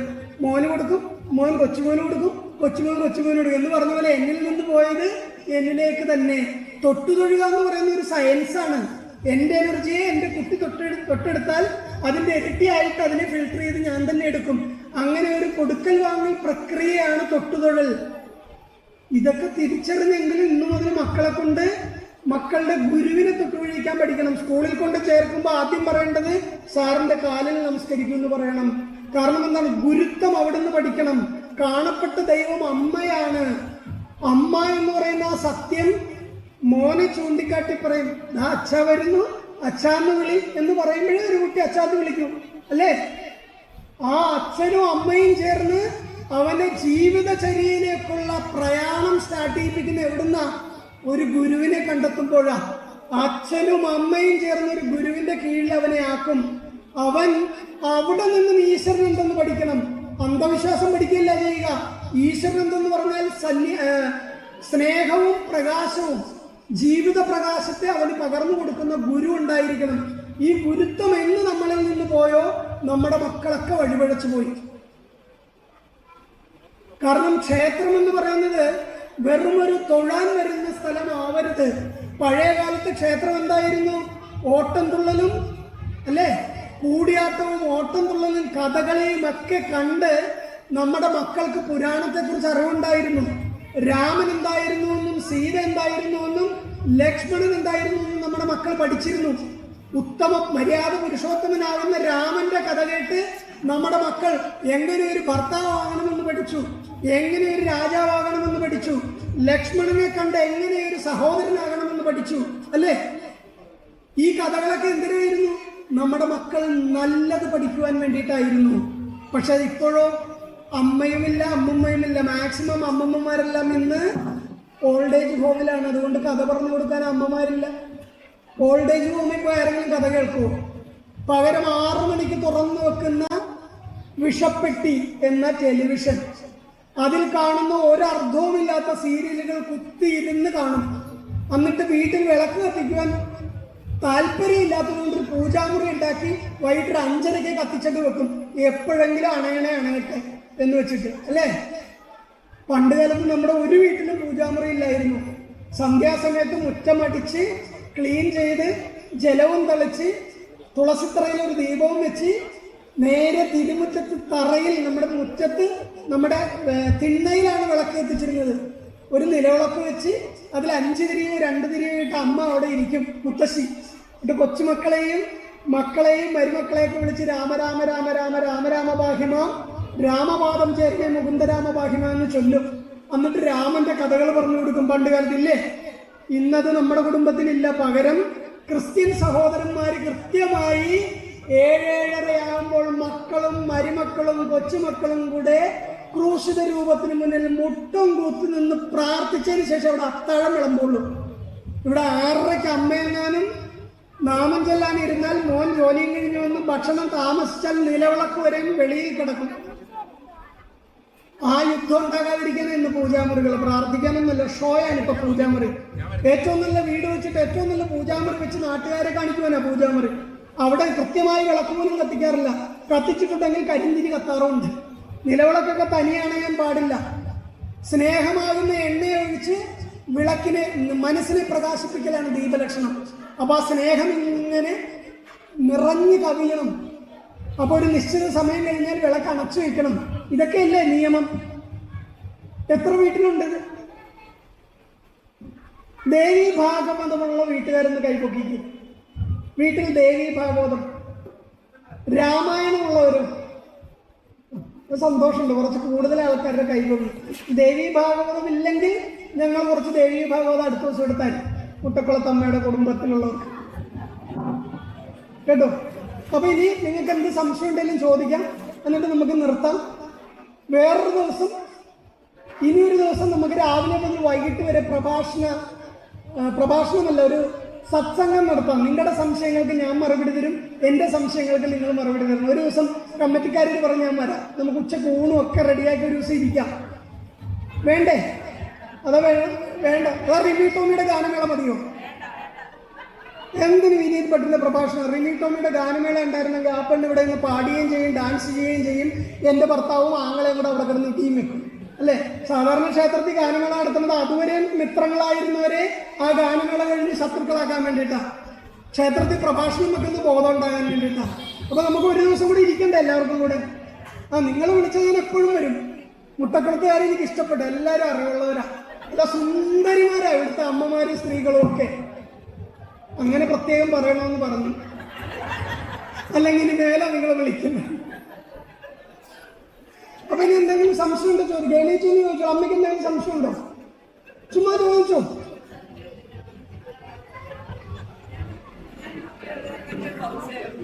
ആർക്കെങ്കിലും എന്തെങ്കിലും സംശയം ഉണ്ടോ? സംശയം ഇല്ലെങ്കിൽ നിർത്താം. സംശയം ഉണ്ടോ അതുകൂടെ പറഞ്ഞിട്ട് നിർത്താന്ന് വെച്ചിട്ടാ. അപ്പൊ അമ്പലത്തിന്റെ അർത്ഥം പഠിച്ചില്ലേ? അല്ലെ? അമ്പലം എന്ന വാക്കിന്റെ അർത്ഥം പഠിച്ചില്ല, അത് മറന്നുപോയി. എല്ലാവരും മറ്റേ അരണബുദ്ധിയാണോ ഇവിടെ ഉള്ളവർക്ക്? കേട്ട ഉടനെ മറക്കുമോ? അപ്പൊ ഭഗവതിക്ക് എത്ര പ്രദക്ഷിണം ചെയ്യാം? ദൈവം അതെങ്കിലും വിജയിച്ചു. അമ്പലം എന്ന വാക്കിന്റെ അർത്ഥം മനസ്സിലായില്ല? അമ്പലം, അൻപലായേതി ഇത് അൻപാലയം, സ്നേഹമാണ്. അമ്പലം എന്ന വാക്കിന്റെ അർത്ഥം സ്നേഹമേ ഉള്ളൂ. ആ സ്നേഹം ലായം ചെയ്യുന്ന ഇടമാണ് അൻപാലയം. കേട്ടോ? ഒരു ക്ഷേത്രത്തിൽ പോയാൽ ആദ്യം അമ്മ പറഞ്ഞു എന്നൊരു കാര്യം ഞാനൊന്ന് പറഞ്ഞേക്കാം. ഒരു മഹാക്ഷേത്രത്തിൽ പോയാൽ ആദ്യം നമ്മൾ വരുമ്പോൾ തന്നെ ഗോപുരം കാണും. ആ ഗോപുരത്തെ നമസ്കരിക്കണമെന്നാണ്. ശേഷം ഗോപുരം കഴിഞ്ഞ് ക്ഷേത്ര പ്രദേശത്തോട്ട് കിടക്കും. ഏകദേശം ഇങ്ങനെ ഇരിക്കുന്ന ഒരു വ്യക്തിയുടെ പാദമായിട്ടാണ് കാണേണ്ടത് ഗോപുരം. പാദത്തെ നമസ്കരിച്ച് അകത്ത് കയറിയാൽ ഭഗവാന്റെ തൊടയിലൂടെ, കാലിലൂടെയും തൊടയിലൂടെയുമാണ് നമ്മൾ നടക്കുന്നത്. അതിനുള്ളിൽ കയറി കഴിഞ്ഞാൽ നെക്സ്റ്റ് കാണുന്നത് എന്താണ്? ദേവന്റെ നട്ടല്ലാണ്. എന്താണ്? കൊടിമരം എന്ന് പറയും. അതിന്റെ മുകളിൽ ആ ദേവന്റെ വാഹനത്തെ പ്രതിഷ്ഠിച്ചിട്ടുണ്ടാവും. അത് കണ്ടിട്ട് വേണം അവിടെ ഇരിക്കുന്ന മൂർത്തിയാണ് ആരാണെന്ന് അറിയാൻ. ഭദ്രകാളിയാണെങ്കിൽ ആ കൊടിമരത്തിന്റെ മുകളിൽ ആരെ പ്രതിഷ്ഠിക്കും? ഭദ്രകാളിയുടെ വാഹനം എന്താ? സിംഹം. എന്നു മുതൽ ആരാക്കി? ഞാനറിയില്ലല്ലോ. ഭദ്രകാളിയുടെ വാഹനം ഏതാ? വേതാളം. വേതാളകണ്ഠസ്ഥിതാം. ഇവിടെ ഭദ്രകാളിയാണെങ്കിൽ കൊടിമരത്തിന്റെ മുകളിൽ വേതാളത്തെ വെക്കും ദേവിക്ക് അഭിമുഖമായിട്ട്. നമ്മൾ ആ ഗോപുരം തൊഴുത് അതിനുശേഷം അകത്ത് കയറി ആ ധ്വജദേവതയുടെ മുകളിലിരിക്കുന്ന വേതാളത്തെ നമസ്കരിച്ച് ആ ധ്വജദേവന്മാരെ നമസ്കരിച്ച് അകത്തോട്ട് കയറി നേരെ ഏത് ദേവനെയും പൂജിക്കുന്നതിന് മുമ്പ് ആദ്യം പൂജിക്കുന്ന ഒരാളുണ്ട്. ആരാണ്? ആ ക്ഷേത്രത്തിന്റെ കന്നിമൂലയിൽ ഒരാളിരിപ്പുണ്ടാവും. അവിടെ നിന്ന് തന്നെ കന്നിമൂല ഗണപതി ഒന്ന് വണങ്ങി ശ്രീകോവിലിന്റെ മുന്നിൽ നിന്ന് അവിടെ 2 ദ്വാസ്തന്മാരുണ്ട്. ദേവതകൾക്ക് 2 ഭടന്മാരെ പോലെ ഫ്രണ്ടിൽ ഇങ്ങനെ ഇല്ലേ? അവർ 2 പേരെയും പ്രാർത്ഥിച്ച്, ദേവതയെ പ്രാർത്ഥിച്ച് പ്രദക്ഷിണം ആരംഭിക്കണം. ഞാൻ പറഞ്ഞതുപോലെ പ്രദക്ഷിണം ആരംഭിച്ച് തൊഴുതതിന് ശേഷം അവസാനം നിർമാല്യധാരിയെയും തൊഴുത് വടക്കോട്ടിറങ്ങണമെന്നാണ് മഹാക്ഷേത്രത്തിന്റെ വിധി. വടക്കോട്ടിറങ്ങി പ്രസാദവും മറ്റു കാര്യങ്ങളും വാങ്ങി പുറത്തുപോയി പ്രദക്ഷിണം ചെയ്ത് ഉപദേവന്മാരെയൊക്കെ കണ്ടിട്ട് വേണം പോവാൻ. ഇതാണ് മഹാക്ഷേത്രത്തിന്റെ വിധി. കേട്ടോ? ആ പോകുന്ന വഴിയിലാണ് തീർത്ഥം വാങ്ങേണ്ടത്, ചന്ദനം വാങ്ങേണ്ടത്, നേരത്തെ പറഞ്ഞ രീതിയിലുള്ള ശത്രുസംഹാരം. ഇവിടെ കൈവട്ടവ ഗുരുതി ഉണ്ടോ? ഇല്ല. എന്താണ് ഈ കൈവട്ടവ ഗുരുതി? ആരെങ്കിലും എന്തെങ്കിലും മോഷ്ടിച്ചിട്ടുണ്ടെങ്കിൽ മുട്ടക്കുളം അമ്മയുടെ മുന്നിൽ ചെന്ന് അവളുടെ കൈ വെട്ടിക്കളയണേ ഭഗവതി, ഒരു കൈവെട്ടാൻ ഗുരുതി നടത്തിയേക്കാം. അതാണോ കൈവെട്ടാൻ ഗുരുതി? കേട്ടിട്ടുണ്ടോ അങ്ങനെ ഒരു സാധനം? കേട്ടിട്ടില്ല. ഗുരുതിയെ കേട്ടിട്ടില്ല. അപ്പൊ കൈവെട്ട ഗുരുതി എന്താ? ഇതെന്താണ്? പിടി എന്നല്ലേ? ഇതുകൊണ്ട് എന്തെങ്കിലും വാരിയാൽ എന്താ പറയണേ? ഇതാ, പുഷ്പം വാരിയാൽ പിടി, ഒരു പിടി പുഷ്പം. നാണയം വാരിയാൽ ഒരു പിടി നാണയം, അല്ലേ? അപ്പൊ ഇതിനെന്താ പറയണേ? കൈവട്ടകം. ഗുരുതി കൂട്ടി വെച്ചിട്ട് ഒരു തളികയിൽ നിന്ന് ദേവിയുടെ മുന്നിലുള്ള വേറൊരു തളികയിലേക്ക് കൈ ഇങ്ങനെ വട്ടകത്തിൽ വാരി ഗുരുതി തർപ്പണം ചെയ്യുന്നതിനെയാണ് കൈവട്ടക ഗുരുതി. തിരുവനന്തപുരം പറഞ്ഞ് തിരുവനന്തപുരം ആക്കിയ പോലെ നമ്മുടെ ഭക്തര് പറഞ്ഞ് തെറ്റിച്ചതാണ് കൈവെട്ടാൻ ഗുരുതി, കൈവട്ടക ഗുരുതി. ഇപ്പൊ ഗുരുതി എന്ന് പദം പോയി, ഗുരുസിയായി. ഗുരുതിയ ഗുകാര രുകാര ദികാരാണ് ഗുരുതി. കൈ വട്ടകത്തിലാക്കി കോരി തർപ്പണം ചെയ്യുന്നതിന് കൈവട്ടക ഗുരുതി എന്ന് പറയുന്നു. അപ്പൊ എനിക്കൊരു വലിയ സംശയമുണ്ട്. ഇനി ഇവിടെ നോട്ടീസിലൊക്കെ കാണും ഉഷപൂജ, ഉച്ചപൂജ, എതിർത്ത് പൂജ, പന്തീരടി പൂജ. എന്താണ് ഈ എതിർത്ത് പൂജ? കണ്ടിട്ടുണ്ടോ എവിടെയെങ്കിലും? എതിർത്ത് പൂജ എന്ന് കണ്ടിട്ടുണ്ടോ നോട്ടീസിൽ? ഇല്ല. പന്തീരടി പൂജ എന്ന് കണ്ടിട്ടുണ്ടോ? കേട്ടിട്ടുണ്ട്. പന്തീരടി പൂജ എന്ന് കേട്ടിട്ടുണ്ട്. എന്താണ് സംഭവം? നമുക്കെല്ലാം പോയി വന്നും പോയിട്ട് നമുക്കറിയാവുന്ന ദീപാരാധനയാണ്. ഞങ്ങൾക്കതേ അറിയാവുള്ളൂ. ദീപാരാധന എന്നും പറഞ്ഞൊരു പൂജയില്ല, അതിന് പ്രാധാന്യവും ഇല്ല. അത്താഴ പൂജയ്ക്കാ പ്രാധാന്യം. ത്രിസന്ധിയെ വരവേൽക്കുവാൻ ഏറ്റവും കൂടുതൽ ദീപാലങ്കാരത്തോടു കൂടി ദേവന ആരതി കാണിക്കുമ്പോൾ ഒരു ഭക്തന്റെ മനസ്സിൽ അതാണ് ഏറ്റവും വലിയ പൂജ എന്ന് കരുതി ആ ഭക്തൻ അവിടെ ചെന്ന് സന്തോഷം ഉണ്ടാകുന്നത് കൊണ്ടാണ് ദീപാരാധനയ്ക്ക് പ്രാധാന്യം വന്നത്. സന്ധ്യയെ വരവേക്കുവാൻ വേണ്ടിയിട്ടുള്ള ഒരു ചടങ്ങാണ് ദീപാരാധന. അതൊരു പൂജയല്ല, വെറും ഒരു കാഴ്ച മാത്രമാണ്, ദീപകാഴ്ച. അത് കഴിഞ്ഞിട്ടുള്ള അത്താഴപൂജയ്ക്ക് പ്രാധാന്യം. ഇതിപ്പോ ആദ്യമായിട്ട് കേൾക്കുമ്പോൾ ഇയാൾക്ക് വേറെ പണിയൊന്നുമില്ല, മൊത്തം ഞങ്ങളുടെ മനസ്സിലെ സങ്കല്പത്തെ തകർക്കാണ്. ഇത് ഞാൻ ഉണ്ടാക്കി വെച്ചതൊന്നുമല്ല. എന്താണ് പന്തീരടി പൂജ? പറയും. 12 മണിയാകുമ്പോൾ കമ്മിറ്റിക്കാർ 12 അടി കൊടുത്തിട്ട് പൂജാരിയെ കൊണ്ട് ചെയ്യിപ്പിക്കുന്ന പൂജയാണോ പന്തീരടി പൂജ? എതിർത്ത് പൂജ. മേൽശാന്തിയും കീഴ്ശാന്തിയും കൂടെ എതിർത്ത് നിന്നിട്ട് ചെയ്യുന്ന പൂജയാണോ എതിർത്ത് പൂജ? ഇതൊക്കെ അറിയണ്ടേ? ഇതൊക്കെ പഴയ കാലത്ത് സമയം അളക്കുന്ന ഒരു സിസ്റ്റമായിരുന്നു. സൂര്യന്റെ സൂര്യന്റെ കിരണങ്ങൾ ബിംബത്തിൽ പതിഞ്ഞിട്ട് നിഴല് കാണാൻ പറ്റാത്ത സമയത്ത് ചെയ്യുന്ന പൂജയാണ് എതിർത്ത് പൂജ. സൂര്യന്റെ രശ്മി ബിംബത്തിൽ വീണിട്ട് ബിംബം അളന്നാൽ 12 അടിയുള്ളപ്പോൾ ചെയ്യുന്ന പൂജയാണ് പന്തീരടി പൂജ. ഇത് പഴയ സിസ്റ്റമാണ്. ഇതൊക്കെ അറിഞ്ഞിട്ട് വേണ്ടേ? ഇപ്പോഴല്ലേ പുതിയ സിസ്റ്റം. നാഴികയാണോ വിനാഴികയാണോ ആദ്യം ഉണ്ടായത്, അല്ലെങ്കിൽ സെന്റിമീറ്റർ ആണോ അടിയാണോ ആദ്യം ഉണ്ടായതെന്ന് ചോദിച്ചാൽ നിങ്ങൾ കൺഫ്യൂഷൻ ആവില്ല. കോഴിയാണോ കോഴിമുട്ടയാണോ ആദ്യം ഉണ്ടായതെന്ന് ചോദിച്ച പോലെയാണ്. ഈ പറയുന്ന പന്തീരടിയും എതിർത്ത് പൂജയും ഈ സിസ്റ്റമൊക്കെ കഴിഞ്ഞ് ഇപ്പോഴാണ് സെക്കൻഡ്, മണി, മിനിറ്റ് ഒക്കെ വന്നത്. പണ്ടത്തെ പൂജയുടെ സിസ്റ്റമായിരുന്നു ഉഷപൂജ. രാവിലെ ഉഷസ്സിൽ ചെയ്യുന്നതല്ലേ അല്ലേ എതിർത്ത് പൂജ? സൂര്യന്റെ കിരണം ബിംബത്തിൽ തട്ടി നിഴല് കാണാൻ പറ്റാത്ത സമയത്ത്, അതാണ് എതിർത്ത് പൂജ. സൂര്യന്റെ കിരണം ബിംബത്തിൽ തട്ടി ആ നിഴലിൽ 12 അടി നീളമുണ്ടെങ്കിൽ ചെയ്യുന്ന സമയത്തുള്ളതാണ് പന്തീരടി പൂജ. പിന്നെ ഉച്ചപൂജ മധ്യാഹ്നത്തിൽ, പിന്നെ വൈകിട്ട് അല്ലെ സായങ്കാലത്തുള്ള പൂജ, പിന്നെ ദീപാരാധന, അത് കഴിഞ്ഞിട്ട് രാത്രി ചെയ്യുന്നതല്ലേ അത്താഴ പൂജ. ഇതൊക്കെ പൂർവ്വകാല വാക്കുകളാണ്. ഇതൊക്കെ പഠിക്കാതെ നമ്മൾ മനഃപൂർവ്വം മറന്നു. അതോടൊപ്പം നമ്മുടെ ക്ഷേത്രങ്ങളുടെ ആചാരങ്ങളെ നമ്മൾ മറന്നതിന്റെ ഒരു പോരായിക മുട്ടക്കുളത്തുകാർക്കുണ്ട്. അല്ലെങ്കിൽ നിങ്ങൾ മനഃപൂർവ്വം പറയാത്തവർ, എല്ലാം അറിയാം ഒന്നും പറയുന്നില്ല എന്നുള്ളത്. അപ്പൊ ഇന്ന് നമ്മുടെ നവാഹ എത്രാം ദിവസമാണ്? അപ്പൊ ഇന്ന് നവാഹം 3-ാം ദിവസമാണ്. ഇന്ന് കുമാരി പൂജയാണ് അല്ലേ? ദിവസമുണ്ട്. വളരെ ശ്രേഷ്ഠല്ലേ? ആ കുട്ടികൾക്ക് ചുമ്മാ വേദിയിൽ വിളിച്ചിരുത്തി കുമാരി പൂജ നടത്തി പായസം കൊടുത്ത് വിടരുത്. എന്തിനാണ് കുമാരി പൂജ എന്ന് അവർക്ക് പറഞ്ഞു കൊടുക്കണം അല്ലേ? ദമ്പതി പൂജ നടത്തുന്നു, അവർക്ക് എന്തിനാണ് ദമ്പതി പൂജ എന്ന് പറഞ്ഞു കൊടുക്കണം. ആരാണ് ദമ്പതികൾ എന്ന് പറഞ്ഞു കൊടുക്കണം. ഒന്നും പറഞ്ഞു കൊടുക്കാതെ ക്ഷേത്രത്തിൽ ചെയ്യാൻ പാടില്ല. കാരണം ആ കുട്ടികൾ ആചാരങ്ങളെയും അനുഷ്ഠാനങ്ങളെയും അറിഞ്ഞു വളർന്നാൽ മാത്രമേ അവരുടെ തലമുറകൾക്ക് അവർക്ക് പകർന്നു കൊടുക്കാൻ പറ്റുള്ളൂ. അപ്പൊ ഇനി സംശയമൊന്നുമില്ലല്ലോ. മുട്ടക്കുളത്തുകാരെല്ലാവരും ഒറ്റക്കെട്ടല്ലേ ഈ പുനരുദ്ധാരണത്തിന് വേണ്ടിയിട്ട് അല്ലേ? ഇനിയിപ്പോ എത്ര രൂപയുടെ കുറവുണ്ട്? 1 കോടി രൂപയുടെ ചെറിയ 1 കോടി രൂപയുടെ കുറവേ ഉള്ളൂ. നമുക്കെല്ലാവർക്കും കൂടെ ഒന്ന് ഒത്തുപിടിച്ച് തീർക്കാൻ പറ്റിയല്ലേ? എന്നാൽ കഴിയുന്ന രീതിയിൽ ഞാൻ ആരെങ്കിലുമൊക്കെ കൊണ്ടുവന്ന് കുറച്ച് പൈസയൊക്കെ 10-25 ലക്ഷം രൂപയൊക്കെ ചെയ്യിപ്പിക്കാൻ പറ്റും. നിങ്ങൾക്കും പറ്റില്ലേ? നാണക്കേടാണ്. വേറൊരു നാട്ടിൽ നിന്ന് ഞാൻ വന്നിട്ട് 25 ലക്ഷം രൂപ എനിക്ക് ചെയ്യിപ്പിക്കാൻ പറ്റുമെന്ന് വിളിച്ചു പറയുമ്പോൾ എന്നാ പിന്നെ ബാക്കി ഇവിടെ പുള്ളി ചെയ്യട്ടെ. ആ മനോഭാവം പാടില്ല. വിനീജി 25 ലക്ഷം രൂപ കൊണ്ടുവന്നാൽ ഞങ്ങൾ 1 കോടി കൊണ്ടുവരുമെന്ന് എണീറ്റ് എന്ന് പറയാനുള്ള ധൈര്യം കാണിക്കണം. കൊണ്ടുവരണ്ട, പ്രചോദനമാവണം അല്ലേ? നമുക്കൊന്ന് അറിഞ്ഞു പിടിക്കാം. നമുക്ക് അടുത്ത വർഷം എന്നാൽ കഴിയുന്ന രീതിയിൽ ഞാൻ നല്ല സ്പോൺസേഴ്സിനെയും നല്ല ഭക്തരെയൊക്കെ കണ്ടുപിടിച്ച് കമ്മിറ്റിക്കാർക്ക് കൊടുക്കാം.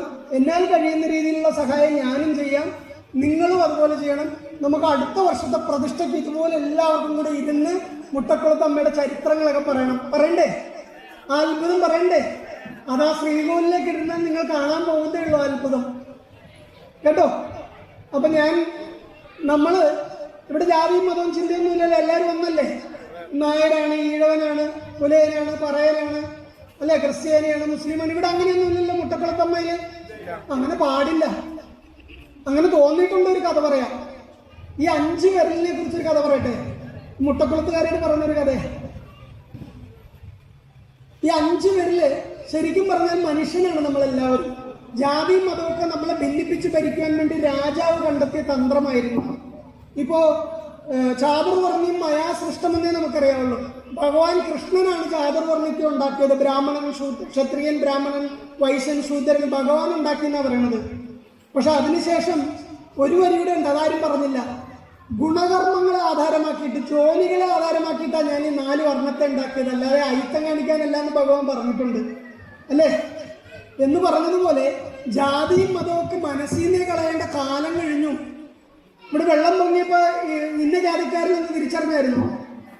കോവിഡ് വന്നപ്പോൾ ഏതെങ്കിലും ജാതിക്കാരനെ തിരിച്ചറിഞ്ഞായിരുന്നു? ഇല്ലല്ലോ. ഇനി മുല്ലപ്പെരിയാർ പൊട്ടിയാലും ഒട്ടും തിരിച്ചറിയാൻ പോകുന്നില്ല. പൊട്ടില്ല, പൊട്ടാതിരിക്കട്ടെ അല്ലേ? അതിൻ്റെ 3 രാഷ്ട്രീയക്കാരും അത് വെച്ചിട്ട് ഇപ്പം കളി. മുല്ലപ്പെരിയാർ പൊട്ടുവന്ന ഒരാൾ ഭരണത്തിൽ വന്നു കഴിയുമ്പോൾ മുല്ലപ്പെരിയാറിന് പൊട്ടില്ല എന്ന് പറയും. അവർ ഭരണത്തിൽ നിന്ന് പോകും. ഭരണത്തിൽ കയറാൻ വേണ്ടിയിട്ട് മുല്ലപ്പെരിയാറിനെ എടുത്ത് അടുത്ത രാഷ്ട്രീയക്കാർ.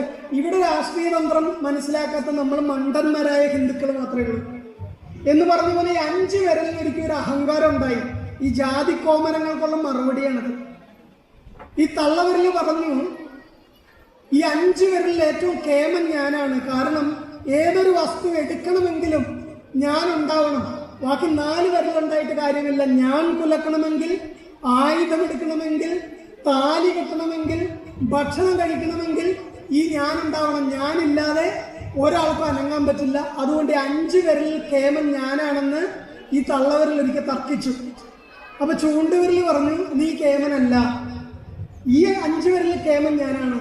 കരയിലെ ഏറ്റവും വലിയ ജീവിയായ ആനയെ വരെയും ചൂണ്ടുമർമ്മത്തിൽ നിർത്താൻ കഴിവുള്ള ഞാൻ തന്നെയാണ് കേമൻ എന്ന് പറഞ്ഞു. അപ്പൊ ഈ 4 പേരെയും പരിഹസിച്ചുകൊണ്ട് നടുവിരൽ പറഞ്ഞു, നിങ്ങൾ ആരുമില്ല കേമന്മാര്. കൂട്ടത്തിൽ നടുവിരൽ എന്ന പേരെനിക്കാണ്. ഏറ്റവും ഉയരമുള്ള ഞാനാണ്. എൻ്റെ 2 വശത്ത് ഈ 2 പേരും ഭടന്മാരെ കൂട്ടുണ്ട്. അതുകൊണ്ട് ഞാനാണ് കേമൻ എന്ന് നടുവിരൽ പറഞ്ഞു. ഇത് കഴിഞ്ഞപ്പോൾ മോതിരവിരൽ പറഞ്ഞു, നിങ്ങൾ ആരും കേമന്മാരല്ല, എൻ്റെ പേര് തന്നെ മോതിരവിരൽ എന്നാണ്. സ്വർണമായിക്കോട്ടെ, രത്നമായിക്കോട്ടെ, പഞ്ചലോഹമായിക്കോട്ടെ, ഏതും ആദ്യം കൊണ്ടുവന്നിടുന്നത് എന്നിലേക്കാണ്. അലങ്കാരം ഏറ്റവും കൂടുതൽ ഭംഗിയായിട്ടുള്ള എനിക്കാണെന്ന് പറഞ്ഞു. അങ്ങനെ ഈ 4 പേരുടെയും തർക്കം കണ്ടപ്പോൾ ചെറുവിരൽ വളരെ സൗമ്യമായി പറഞ്ഞു, എന്തിനു തർക്കിക്കണം? നമ്മൾ 5 പേരും ഒന്നല്ലേ? മുട്ടക്കുളത്ത് പോയി മുട്ടക്കുളത്തുള്ള ഈ സുന്ദരികളുടെയും സുന്ദരന്മാരുടെയും മുന്നിൽ നിൽക്കുമ്പോൾ അവർക്കൊരു നമസ്തേ പറയണമെങ്കിൽ ഏറ്റവും മുന്നിൽ നിൽക്കുവാൻ ഈ കുഞ്ഞനായ എനിക്കല്ലേ പറ്റുള്ളൂ അല്ലേ? അപ്പൊ അഹങ്കരിച്ചിട്ട് എന്തെങ്കിലും കാര്യമുണ്ടോ? ഞാൻ വലുതാണെന്ന് അഹങ്കരിച്ചിട്ട് ഒരു കാര്യമില്ല. ഈ 5 വിരലെന്ന് പറയുന്നത് നമ്മുടെ ഒരു കൈയുടെ ഭാഗമാണ്. ഈ കൈ എന്ന് പറയുന്ന ശരീരത്തിന്റെ ഭാഗമാണ്. ശരീരം എന്ന് പറയുന്ന ഒരു സുമതിയമ്മയുടെയോ ഒരു വിനീത് ഭട്ടിന്റെയോ ഒരു രാധാകൃഷ്ണന്റെയോ ഒക്കെയാണ് അല്ലേ? അപ്പൊ മുട്ടക്കുളത്ത് പോയി നിങ്ങളെപ്പോലുള്ള നല്ലവരെ കാണുമ്പോൾ നമസ്തേ എന്ന് പറയുമ്പോൾ ഈ കുഞ്ഞൻ വിരലല്ലേ മുന്നിൽ. അപ്പൊ അഹങ്കരിച്ചിട്ട് വല്ല കാര്യമുണ്ട്? ഏറ്റവും മുന്നിൽ നിൽക്കുന്ന ഏറ്റവും ചെറിയ ആൾക്ക് ഏറ്റവും പ്രാധാന്യം ഉണ്ടാകും എന്ന് പറഞ്ഞതുപോലെ ക്ഷേത്രത്തിൽ തൊഴാൻ പോകുന്ന കണ്ടിട്ടുണ്ടോ? ഇടിച്ചു കുത്തി ദീപാരാധനയ്ക്ക് ഏറ്റവും മുന്നിൽ പോയി നിന്നിട്ട് ശാന്ത ചേച്ചി ഒരു നിപ്പുണ്ട്, ഞാനാണ് മുട്ടക്കുളത്തമ്മയുടെ ഭക്ത, എന്നെ കഴിഞ്ഞിട്ട് എല്ലാവരും ഉള്ളൂ. അങ്ങനെ ശാന്ത ചേച്ചി അഹങ്കാരമായിട്ട് മുട്ടക്കുളത്തമ്മയുടെ മുന്നിൽ നിൽക്കും. ശാന്ത ചേച്ചി ആരോ ഒന്ന് കൈകൊണ്ടിരിക്കേ കണ്ട. അപ്പൊ എനിക്ക് ജ്യോതിഷം അറിയാലോ. അപ്പൊ ശാന്ത പോയി മുട്ടക്കുളത്തമ്മയുടെ മുന്നിൽ നിന്നിട്ട് ഞാനാണ് ഇവിടുത്തെ എല്ലാം എന്നും പറഞ്ഞ അഹങ്കാരത്തോടെ പ്രാർത്ഥിക്കും. ഏറ്റവും പുറകെ നിൽക്കുന്ന പാവത്തിന് കാണാനേ പറ്റില്ല. ആ പാവം എന്ത് ചെയ്യും? എൻ്റെ മുട്ടക്കുളത്തമ്മേ, ഞാൻ ഈ പുറകിലാണേലും എന്നെ കാത്തോളനെ എന്ന് പറഞ്ഞിട്ട് കുനിഞ്ഞ് നിന്നൊക്കെ പ്രാർത്ഥിക്കും. മറ്റവിടെ മുന്നിൽ നിൽക്കുന്ന ശാന്തയമ്മ അഹങ്കാരം കൊണ്ട് പ്രാർത്ഥിക്കുമ്പോൾ ഭഗവതിയുടെ അനുഗ്രഹം കിട്ടില്ല. അവിടെ അഹങ്കാരമാണ് മുന്നിൽ. ഏറ്റവും പിന്നിൽ നിൽക്കുന്നയാൾക്ക് നിഷ്കാമ ഭക്തിയോടുകൂടി പ്രാർത്ഥിക്കും. അപ്പൊ അനുഗ്രഹം നേരെ അങ്ങോട്ട് പോരും. നവഗ്രഹങ്ങൾക്കും മേളിലൊരു ഗ്രഹമുണ്ട്. ഏതാണെന്നറിയാമോ? അത് നവഗ്രഹങ്ങളുടെയും മുകളിലൊരു ഗ്രഹമുണ്ട്. ഏതാണത്? അനുഗ്രഹം. ഈ സാധനം നേരെ മുട്ടക്കുളത്തമ്മ ശാന്തമ്മയ്ക്ക് കൊടുക്കില്ല, അവിടെ ഇരിക്കുന്ന ദാക്ഷായണിക്ക് കൊടുക്കും. ശാന്തമ്മ ഒരു ഉദാഹരണം പറഞ്ഞതാണ് കേട്ടോ. സാധാരണ ഒരു 50 പേരെടുത്താൽ അതിലൊരു ശാന്തകുമാരി അമ്മ ഉണ്ടാവും അല്ലേ? ഒരു മീനാക്ഷി അമ്മയും ശാന്തകുമാരി അമ്മയൊക്കെ ഉണ്ട്. അതുകൊണ്ട് പറഞ്ഞതാണ്. അപ്പൊ അതുകൊണ്ട് ക്ഷേത്രത്തിൽ പോകുമ്പോൾ എനിക്ക് തൊഴാൻ പറ്റിയില്ലെങ്കിലും എൻ്റെ പിന്നിൽ നിൽക്കുന്ന ആൾക്ക് തൊഴാൻ പറ്റണേ എന്ന് കരുതി ഒരല്പം ചരിഞ്ഞ് മാറി നിന്ന് തൊഴുതാൽ നിങ്ങൾക്ക് അനുഗ്രഹം നേരിട്ട് കിട്ടുമെന്നുള്ള കാര്യത്തിൽ തർക്കമില്ല. ക്ഷേത്രത്തിൽ അഹങ്കാരത്തോടു കൂടിയോ ഉച്ചത്തിൽ കരഞ്ഞിട്ടോ ഉറക്കെ ചിരിച്ചിട്ടോ ക്ഷേത്രത്തിൽ പോയി പ്രാർത്ഥിക്കരുത്. ക്ഷേത്രത്തിൽ പ്രാർത്ഥിക്കുന്നത് എങ്ങനെയാണെന്നറിയാമോ? എല്ലാവരും ശാന്തമായി പ്രാർത്ഥിക്കണമെങ്കിൽ ഒരാളെ ഇങ്ങോട്ട് വരും, അമ്മ നേരാണ്, ദൈവം നേരാണ്, ലക്ഷ്മി നേരാണ്. അത്രയും പേരുടെയും ഭക്തിയെ മുഴുവൻ വെറും വെറും നിഷ്കാമമാക്കിക്കൊണ്ട് അല്ലെങ്കിൽ ഒരു വിലയില്ലാതാക്കിക്കൊണ്ട് ഒരു വ്യക്തി കിടന്ന് ഒച്ചയെടുത്തിട്ട് അവരുടെ കോൺസെൻട്രേഷൻ മുഴുവൻ നശിപ്പിക്കും. അയാൾക്ക് എന്തെങ്കിലും ഭക്തി ഉണ്ടായിട്ടാണോ? എല്ലാവരും എന്നിലേക്ക് ശ്രദ്ധിക്കണമെന്ന് കരുതിയിട്ട് ഒച്ചയെടുക്കുന്നത്. അത് ഇവിടെ വ്രതം എടുക്കാൻ വരാറുണ്ടോ? ഷഷ്ടി വ്രതം അല്ലെങ്കിൽ വ്രതം എടുക്കാൻ പോകാറുണ്ട് അമ്പലങ്ങളിൽ. ശിവരാത്രി വ്രതം, ഷഷ്ടി വ്രതം. എന്തിനാ പോണേ? രാവിലെ നേരെ കുളിച്ചൊരുങ്ങി പവിത്രമായിട്ട് ഷഷ്ടി വ്രതം എടുക്കാൻ സുബ്രഹ്മണ്യ സ്വാമി ക്ഷേത്രത്തിൽ പോകും.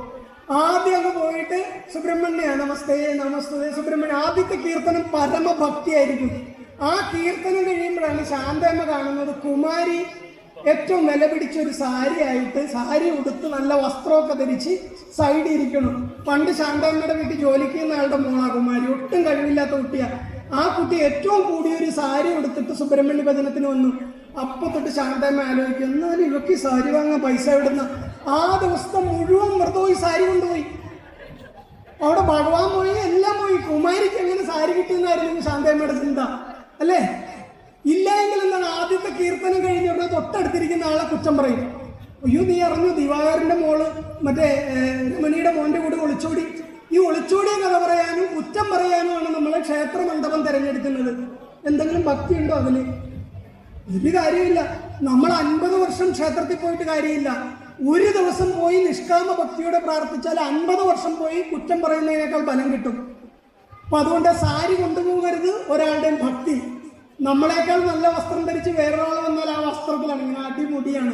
ആറ്റുകാലി പൊങ്കാലയ്ക്ക് പോകും പോലെയാണ്. 5 ലക്ഷം സ്ത്രീകളാ പൊങ്കാല ഇട്ടത്. അതുകൊണ്ട് ഞാൻ സ്ത്രീകളെ കാണാൻ പോകുക, പൊങ്കാല ഇടാൻ പോകുകയില്ല, അല്ലേ? പൊങ്കാല എന്തിനാണെന്ന് ചോദിച്ചാൽ ഇവിടെയുള്ളവർക്ക് കാര്യം അറിയില്ല. എല്ലാവരും ഇടുന്നു, ഞാനും ഇടുന്നു, ഇത്രയല്ലേ അറിയാവുള്ളൂ പൊങ്കാലയെ കുറിച്ച്. അടിസ്ഥാനപരമായിട്ടൊരു പൊങ്കാല എന്തിനാണെന്ന് അറിയാവോ? ഇല്ല. ശത്രുസംഹാരം അറിയില്ല, കൈവട്ട വിവൃതി അറിയില്ല, ഭഗവതിക്ക് എത്ര പ്രദക്ഷിണ അറിയില്ല. അപ്പൊ പിന്നെ ഒട്ടും പൊങ്കാല അറിയില്ല, ഉറപ്പല്ലേ? കമ്മിറ്റിക്കാർ പറഞ്ഞു മൊത്തം മണ്ടന്മാരാ ഞങ്ങളുടെ നാട്ടുകാർ. ഞാൻ ചുമ്മാ പറഞ്ഞാണ്. ഇപ്പൊ ഇവിടെ നിന്ന് എന്നോട് പറഞ്ഞു ഒരാൾക്കും ബുദ്ധിയില്ലാന്ന്. അങ്ങനെ പറയിപ്പിക്കണം.